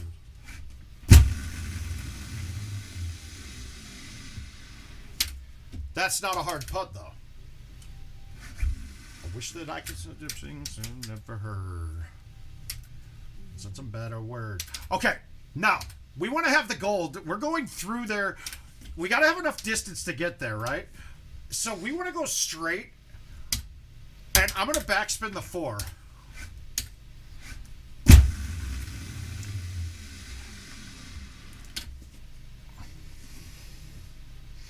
I can agree with that.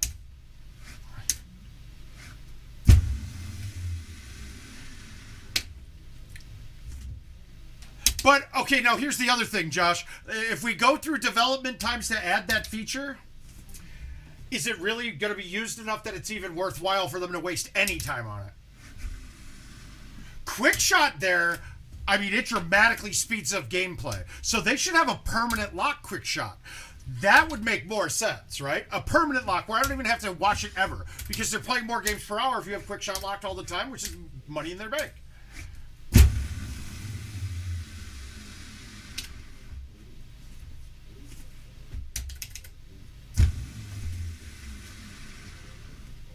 I mean, I've had to change my viewpoints on a few things based off of how it affects me. Like, as a company, they shouldn't really give a shit about how it affects me. They should give a shit on how it's going to affect gameplay for all players. And that's kind of where I've changed my mentality to with anything that I try to propose or any things that I think need to get fixed. And it's why I push on so many little things. Like, okay, sticky sand. It's terrible. It needs to get removed. You can make a new surface and put that in sparingly in there, right? But all sand should not be sticky sand. All you're doing is penalizing the average player. You can get into positions where you're so frustrated where you quit playing and you don't play again. Same thing with the tiered greens. When you couldn't putt up to the top on some of them, that is horrible because a person that could be getting hooked on the game might have that happen and be like, fuck this stupid game.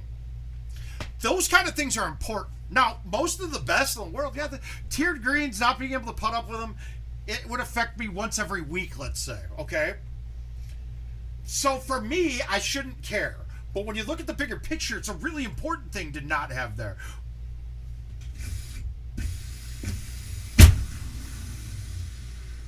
$150 smooth. That's all I'm looking for there. And notice how much I'm getting it out now, too. I'm telling you guys, slowing it down on your A1s and C3s, especially the spinner part of it, will help you out immensely. Now we're stressed out.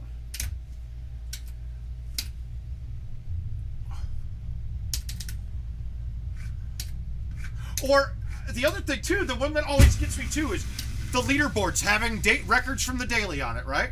Because the average person will look at that, and I know we've had it all happen to us where you're playing at a bar and somebody sees that screen and goes 3,500. Yeah, right, they're cheating, or that's a fake player that I'd be going against. Yeah, I'm not playing. But I know, and then if I try to explain it, they're like, yeah, whatever, it doesn't matter. So the things that I think turn off players are the things that I really get passionate about, because really, if these guys, if we don't gain new players, the game's gonna have to go away sometime. Ugh, that's not fun.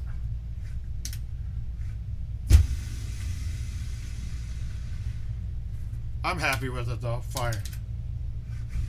I miss having like a 2-iron for that.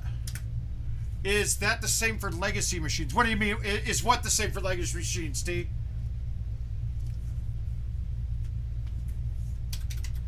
The sticky sand? Which part of this?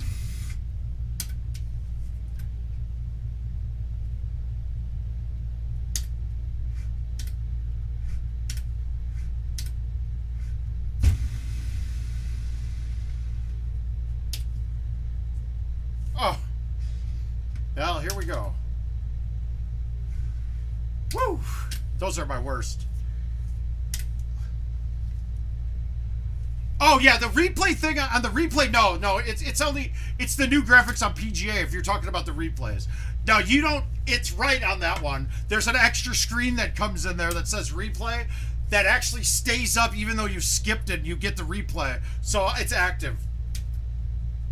It's only for a split second or two, but like you've seen how I play. I'm woo woo woo. So I could be touching that ball for that split second. Someone to love me. Feel right when it's late at night. I didn't get it. Yeah. That's what I fucking want. But if that's what if that wasn't what you're talking about, clarify a little bit for me, T. All right, maybe the other thing we were talking about was the sticky sand.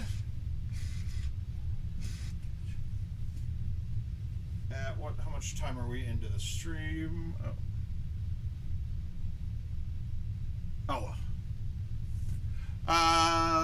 Where do we want to go? Bodymore. We're taking down that 28. Lace up. Sorry, Mr. Widener. What a killer name. He's got a D. He's D. Widener. That's awesome. I mean, that's just fucking awesome.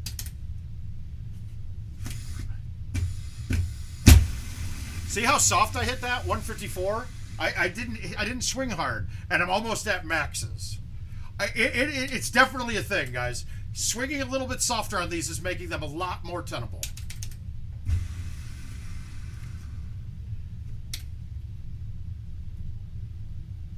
Oh my God, Becky. Look at his butt.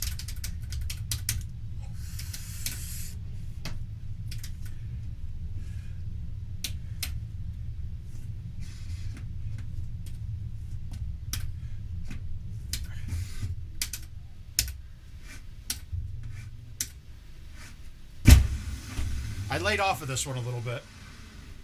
I shouldn't have, but I did. Yeah, backspin slowed it down enough. Oh well, we're good. All right, we're 4 through 2. That's a good start. Let's get this record. Let's crack into the 30s on an old schooler. I'm going to tell you guys to get very familiar with this course. How about I say that? Yeah, get familiar with this course.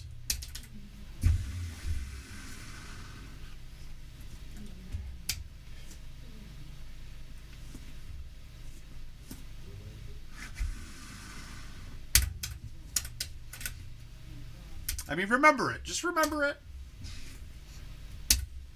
You'll probably recognize it.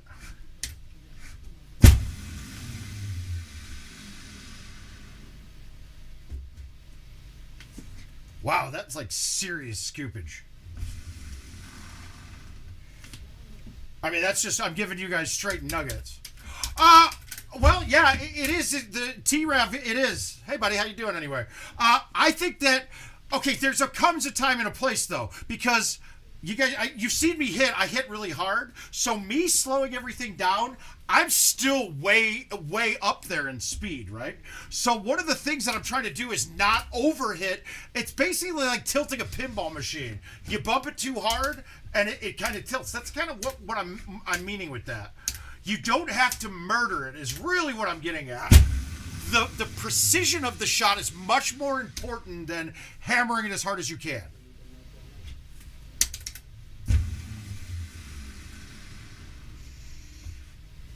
If that makes sense.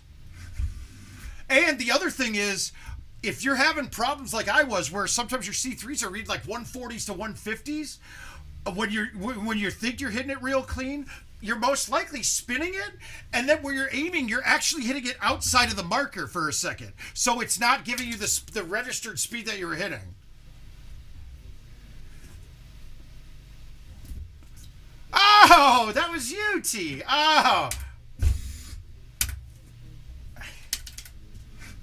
And it's really all to do with the limits of it, right? Where I used to think that you had 360 degrees of things in play. You don't. You've really only got, what, 270 is that? Yeah, 45 off. No, that's 45. Yeah, no, it's wow, there's really only 180 degrees of play, but it's a box instead of a circle. Money. And when the 120 glitch got fixed, those limits started coming way more into play. And I can't really verbalize it correctly, so I'm not even going to try.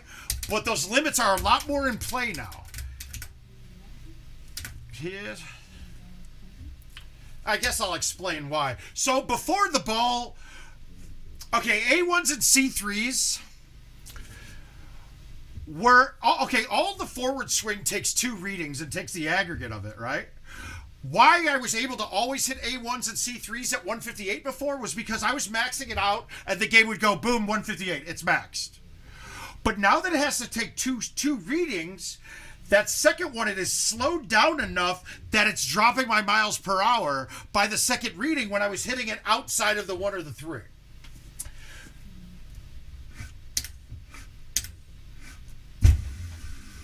Thankful. Fronts, but that's what you get when Wu-Tang raised you. Go hard like I got an 808 in my heartbeat. Like Chuck on Shark Week. We got to get this up there. I'm going to hit the 10.5 because I don't care how far it's going. I need it to be higher than further here. I need it to clear this first set of stuff. We came to live life like nobody was watching.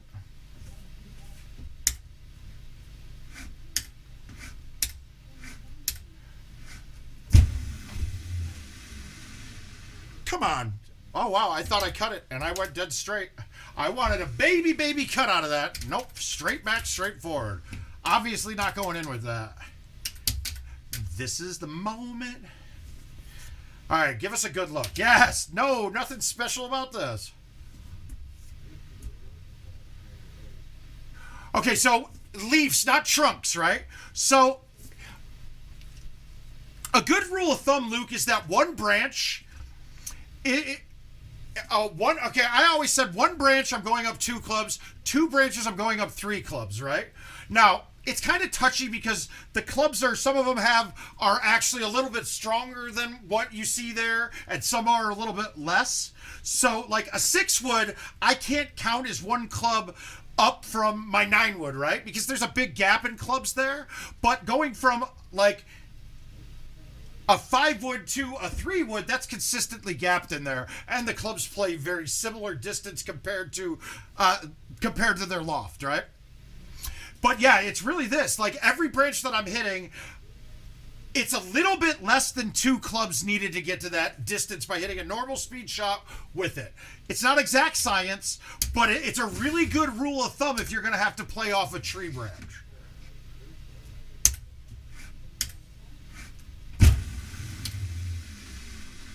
Now, obviously, like I said, not perfect because when we're hitting into a tree or trying to hit through it, we may think it's hitting one branch, but it could hit two branches, one at the front of the tree and one at the back of the tree.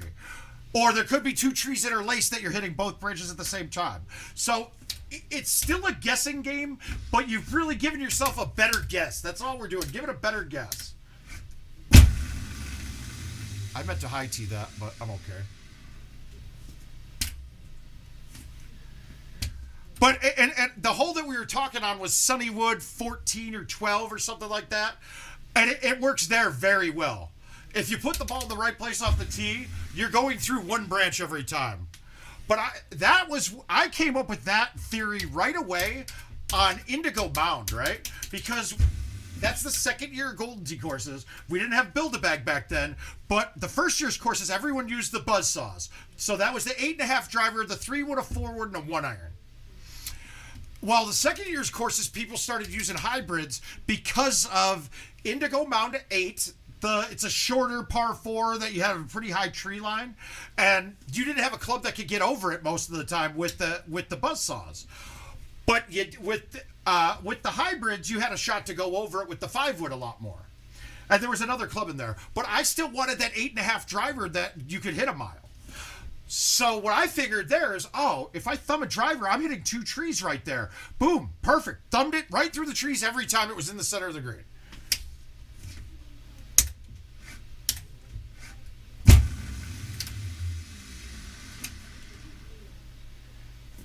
Because in general, distance is the one thing that if you're lacking the distance on a shot or with a set of balls, that's one thing you just can't overcome, right? So if I could keep the long driver in there and still be able to stick every hole, then I would get a distinct advantage over people. Now that driver isn't nearly as the 8.5 driver is not. It's like 10 yards, but it's not even really 10 yards longer a lot of the times because the height changes, making it so much different.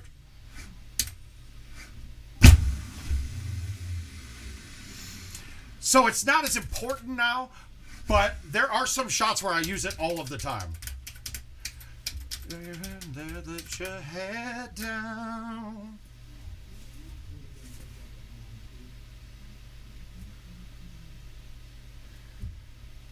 Oh, see, this was much. If I had a 3-iron, I'd be a lot happier.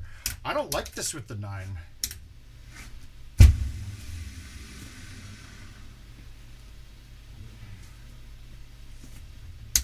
That was just the optics of that thing made me look at that multiple times. And after hitting it, it actually was a pretty good. It was actually a pretty good setup for me. All right, so this goes back to my theory where we're saying the more miles per hour, the stronger the tug back's going to be, right? So if I'm going with an outwind of 10 and I want to back it up a 6, if I lay off the 5 to land it by there, I basically have to land this ball at the pin. This, I could just hillbilly rip, and I think I'll be good.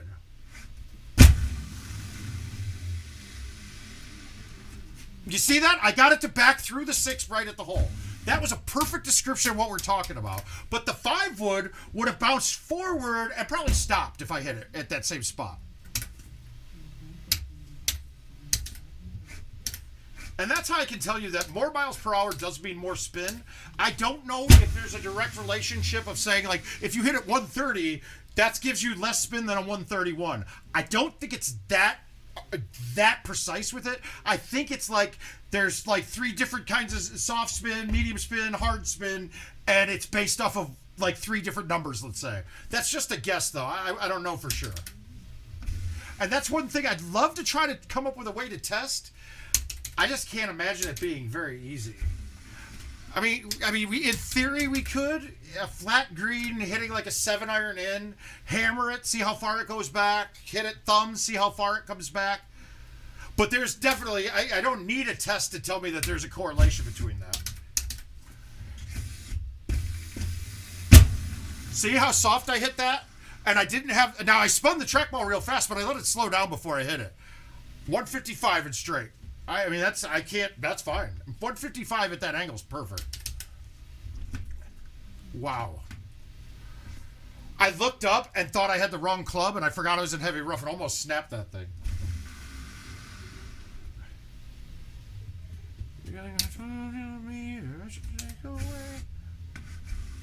Won't stay. Send my friends say.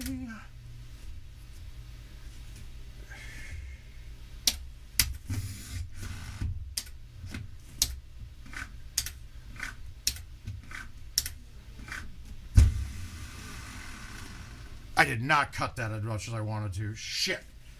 Shit, shit, shit. That ball didn't... Come on. Dude, that ball didn't go right at all. And that thing was halfway between the two. God damn it. How do you blow the 30 on that stupid shit? Fucking idiot. Like time...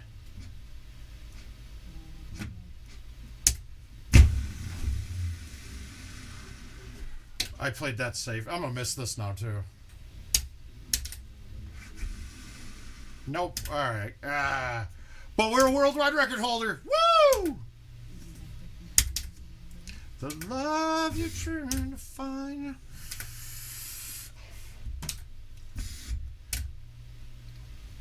But going back to the C3s and A1s, just test it for yourself. Try slowing it down. Now, you're going to have to... It's going to be different for everybody because your natural forward swing might not be enough to be maxing out an angled shot, but it is to a 2. So, I mean, you're going to have to adjust, but you can see, you'll start seeing it when you're getting it.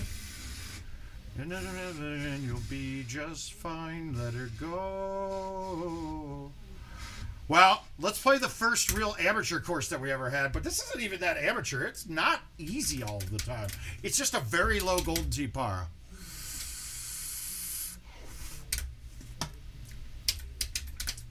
It'll be all right. 457. So let's say I hit this 400. I get a 57-yard chush, but a longer chush with a crosswind. We're gonna try to get it up there. But chances of this being a chush that I make are probably not good. And I think I'm going to hit this outside tree on the left anyway, so I don't think a C3 is viable here. Let's try it, though. That I whiffed the ball. That I whiffed the ball on. But notice how soft I hit it, but I still got it all the way out. And that's the key with these A1s and C3s.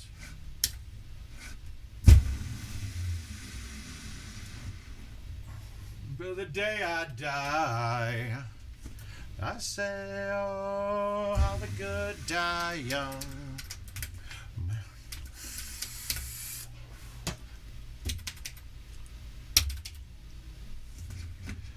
There was a hole in this course that I also used to use the tree thing on. Now, with the 9-wood, though, now I don't have to. I can go over everything.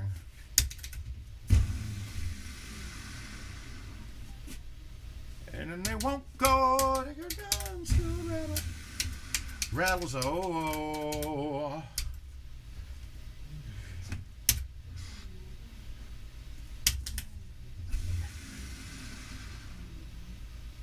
Nice on the run. I say, whoa, I can't get down. Yeah, this hole, I used to play like a 3-iron right through these trees. Now, no sense, but actually we want to look and see. If the tee box is much farther left, like closer to the water, you have a shot to drive this green with a low TA1. Today, not a real good shot. We're going to go here. We're going to hit a 9-wood, backspin or bite, doesn't matter.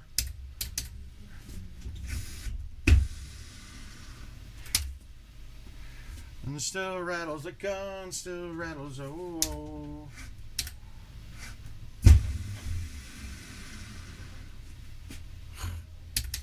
It hit the pin. You too, man. I appreciate it. We're doing well. Okay, so. All right, Travis. That's an easy one to fix. Before I'll fuck this up, it don't matter. All right, so C's on C's, it doesn't matter, right? C, I can walk away. I'm not worried. It's never going forward again, right?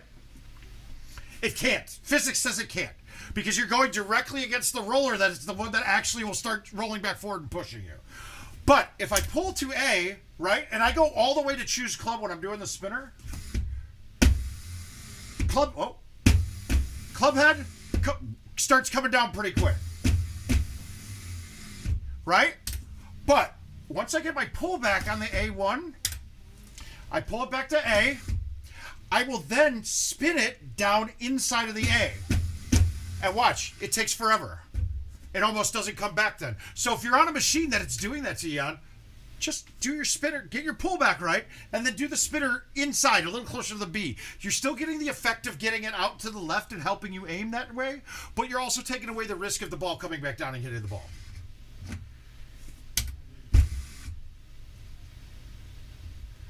Can I get a 10.5 there? I think I can.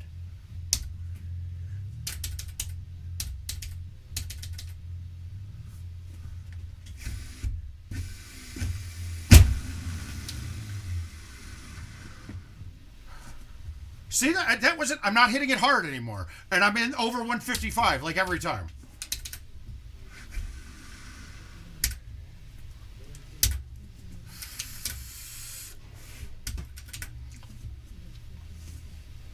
Yeah, once your pullback's set, I'll show you guys something after this. Like, okay, if I pull back to C and then hit a spinner A1, it's like I hit a C1.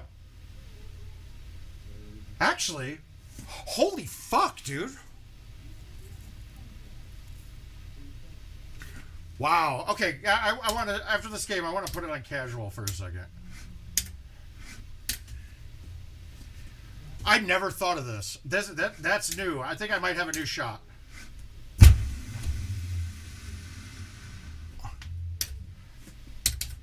Yeah, once the pullback's set, though, nothing changes it.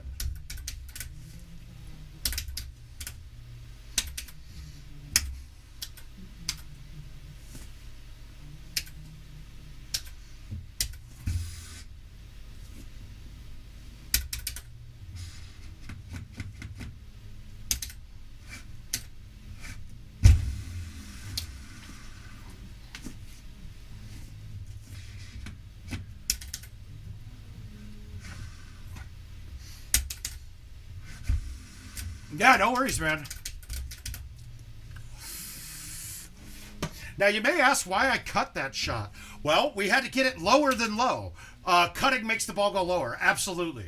So by rolling, hitting roll, and cutting it a little bit and swooping it, I got to keep that shot as low as possible. If I would have hit it a little harder, I think that might have gotten up. Now, I'm worried on this one, though. Am I outside? No, I can't go straight. I gotta get this thing to bounce. Now this hole sucks with the sand being the way it is now. All right, one.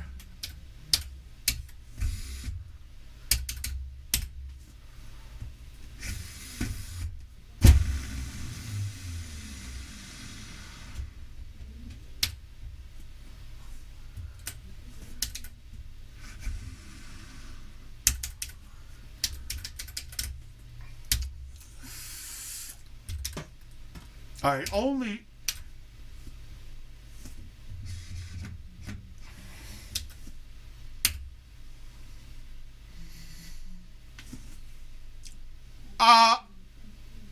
Well, Nick, the spinning, all it's doing, it changes... Okay, so I used to... When Sobe would come to the city and we'd sit and play on live a little bit when he still worked for IT, he would always say, I never hit spinnies. You can make the ball do the exact same thing without spinning it.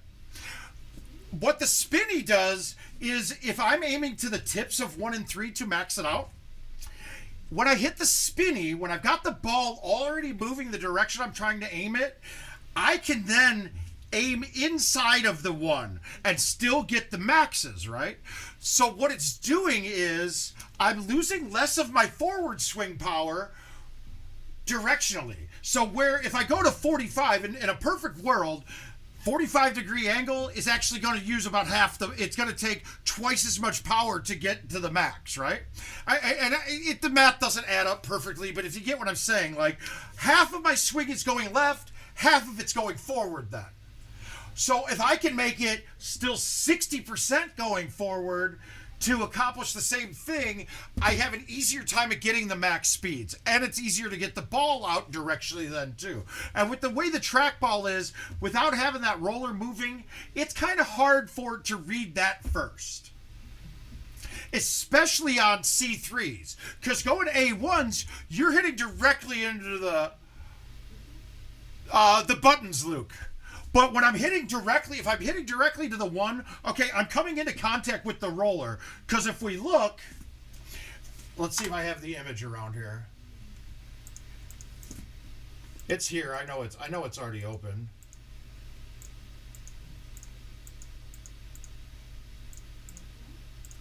Wait, do I have it set up? Hang on, maybe I do. Nope. I'll find it. I'll find it. Trust me. Oh, there it is. Okay, we're gonna just call that 4. All right. So when we're looking at the trackball, so when I'm hitting to the 1, I'm going directly into that roller, right? But if I'm hitting it to the 3, I'm actually going away from the roller, which means the ball's going to be, it can miss that roller on the left. So it's going to take the forward swing the same on both, but on the left, my forward swing and my left are going to be even. Going to the right, you kind of have to punch down on it more, or get the roller spinning that way already, if you know what I mean. You're going with the roller going to the left, you're going away from it going to the right. Right? And this is also the same reason why when I spin to A, it comes back forward. Because the friction makes the ball start rolling back forward that way. Going to the right, you're going away from that roller. I know it's weird. It's a goofy little bit of physics, that's all. So hopefully that explains a lot of that. All right, we got to get this on. Now, distance-wise, I'm not worried about this. I'm worried about getting around the tree. And I don't think that will turn enough or have the distance. So we're going to go from here, and we're going to go with the medium T. I'm actually not going to full see this. If we watch my pullback, I'm going to be inside of the tip of the C, like right over here. And then I'm going to still hit a spinner so I hang it out as much. It just won't have as much bend coming back. Because with this, I feel like I'm going to bend way left.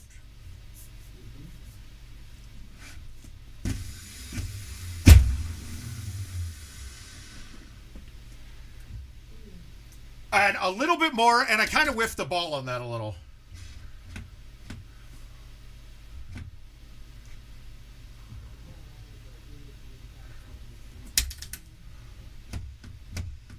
Damn it.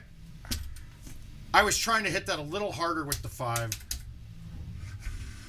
Because I wanted to just bang right through that 1, and I didn't get it right. Yeah, the buttons are the thing that the buttons, I like them better. The thing I still hate about the buttons is that they're different between two machines that play on the same platform. That drives me a little nuts. But you see that? That's a no spinner. And that's me. I hit that solid, but even though I thought I got it to the 1, I still didn't even get that all the way out. If I spun and did the same thing, I would have been at the 1 at 150. Or it probably would have read like 154, because you gain some with the same speeds. Other than that, though, Luke, the buttons were the only thing I fucking hated. I hated. That was my biggest issue. The screen I thought was going to be in my way, but I've adapted to that. But I was getting little cuts on my finger when I first played it the first time because the bezel that was on the screen before was way more pronounced. They did take that feedback from me and said, this can't be like this. I wish it was flush mounted in there, but this is fine.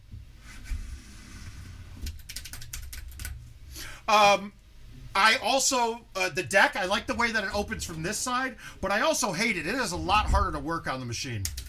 Without, like, taking the trackball out is a lot harder on a new machine.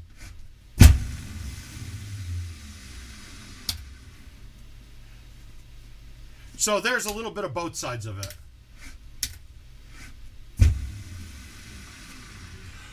But to be quite frank, like this right now, I do not want to play Legacy at all anymore. I will, because that's the only way I'm getting the price that I need, and I don't have any out here. One day with this guitar. I want to say it's slightly less. I think the pitch is slightly less, but it's not really noticeable. I will say that I'm a lot more accurate on these now. But, I mean, yeah, there are some small things. The ball, I think, is a little closer in the front. I don't like that the buttons all the time in Golden Tee history were always lined up. The front edge of the buttons was lined up with the front edge of the trackball, and now it's lined up to the back edge of the trackball. So that still bothers me. If you've noticed, I sometimes get a replay when I'm leaning into shots like that or turn it because the buttons are close to the front. But, I mean, those are minor things. I really wish that this screen was up here and bigger. Like, have the Golden Tee Go screen up here. They can put down shit for you all the time. We'll just laugh along because... And I think the pitch of the deck actually helps you not get the ball hopping around there at all, too. And it's not a lot, but it is a little bit. Oh, wow, I ripped that, huh? This I hate. This is the worst. This is why sticky sand's the worst. I'm sorry. There is no fucking way a ball can stop there. And now, because it did, I am now getting stuck in this transition right here, right? I am going to hit that, and that is an invisible wall there. This is why sticky sand is bad. For the exact same reason, the reason I did just there. I barely trickled over the green, and now I have no chance of making this. Like, I'm really probably going to end up backwards on this shot.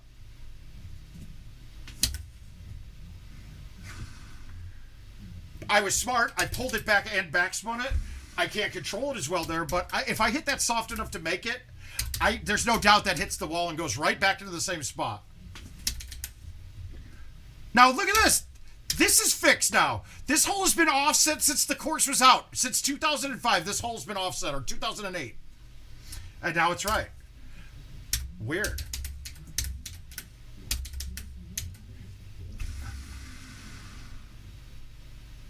Oh. Ooh, that felt buttery. So buttery. All right, we just want to stay on the fairway here. Stay on the fairway.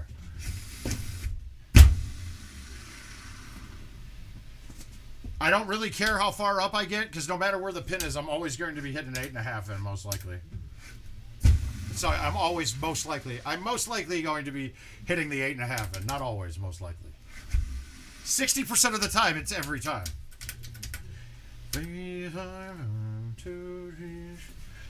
Yeah, the sticky sand kills you on a hole like this, but where the pin's up top on this, we really want to make sure we're in the fairway. So that's my goal here.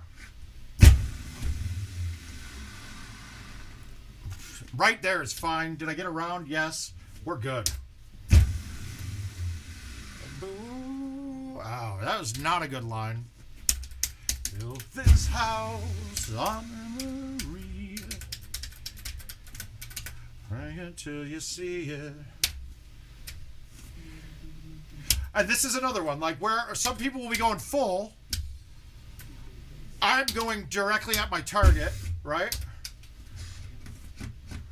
I'm going to backspin. I'm going to pull it back pretty much straight and then just go around the edge. And then totally miss the ball, but get on. Oh.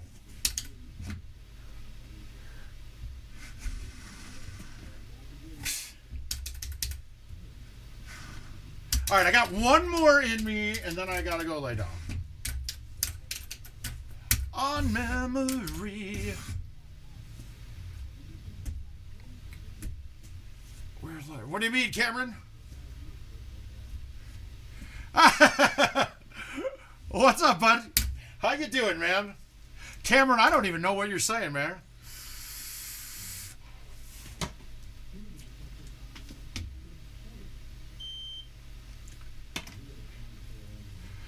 I will. Actually, you know what? I kind of want to, right? Good call, Frank. We'll do that right away. All right, so here's my theory, right? I should be able to hit almost a perfect 180. It's not going to be perfect, but we're going to see.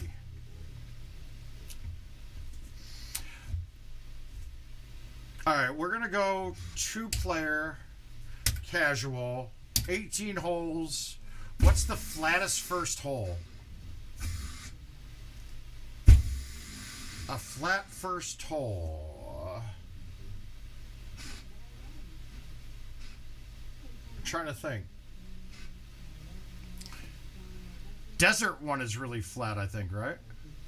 Yeah, why not? It really doesn't matter if it's flat.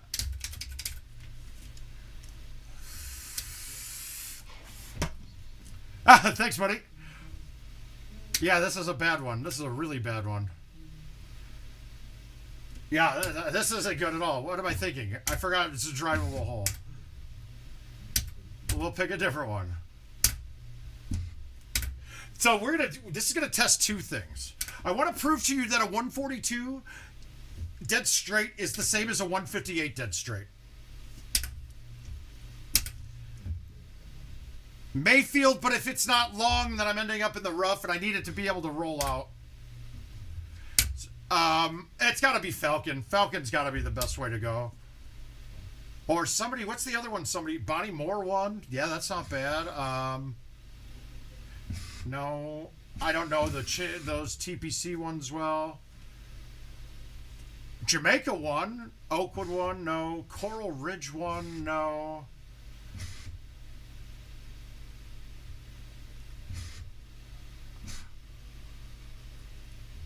I'm trying to think of what hole one is on all of these.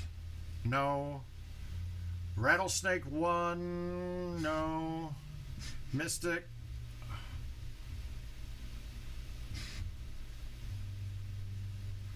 Antelope's got a bunker in the middle. Monument. Okay, we'll go to Monument. We'll go with that. I'm tired of thinking.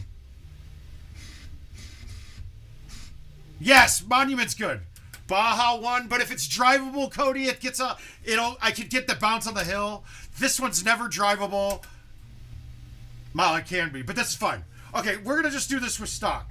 All right, so we're gonna hit it straight.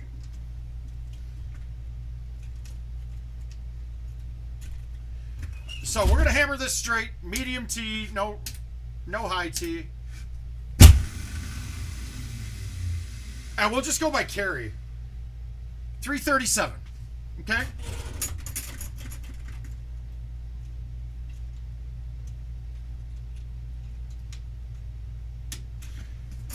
Alright, so now here's the theory. 1, 1, 2, right? So I'm gonna hit a full. I'm gonna pull it full C. So that's all the way back. That's the tip. Even though on the meter here, it's going to show that I pulled it out here, it is all the way to C, right? Now I'm going to hit a spinner A1. Right?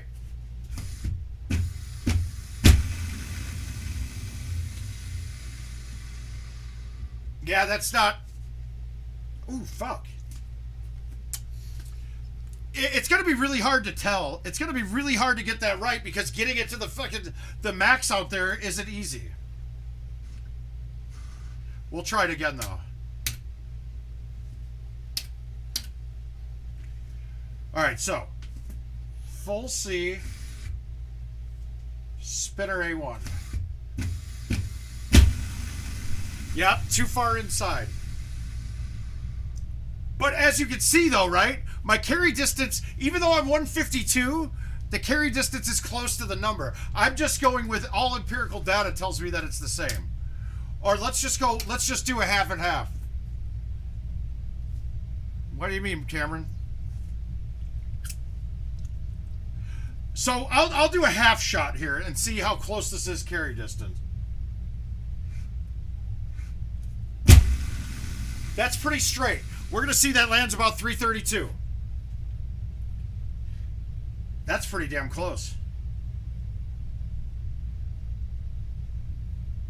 I mean, that's an extra 9 miles per hour and almost the same exact number.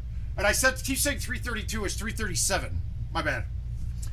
But you see how close that's almost identical, right?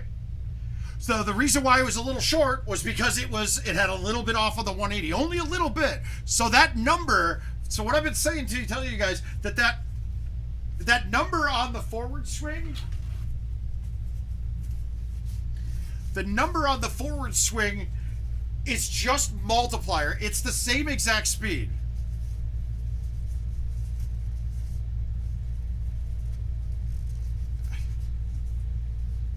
Yeah, okay, Cameron. I'm not quite sure what you're saying right now, but that's okay. Frank, do you get where I'm going there? Now, I thought that the C1 would be repeatable, but it's damn near impossible to hit to 1 consistently at the max speed. So the shot I was thinking was a C spinner to 1 would give us like a dead straight shot to 1. And it would be 158, which would tell me that as long as I learned that if it's 2 turns exactly...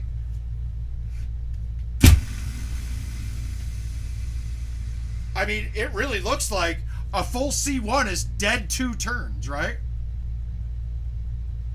That's kind of crazy. It's a little bit goofy. We're trying something there. God damn it, my hand is really bleeding.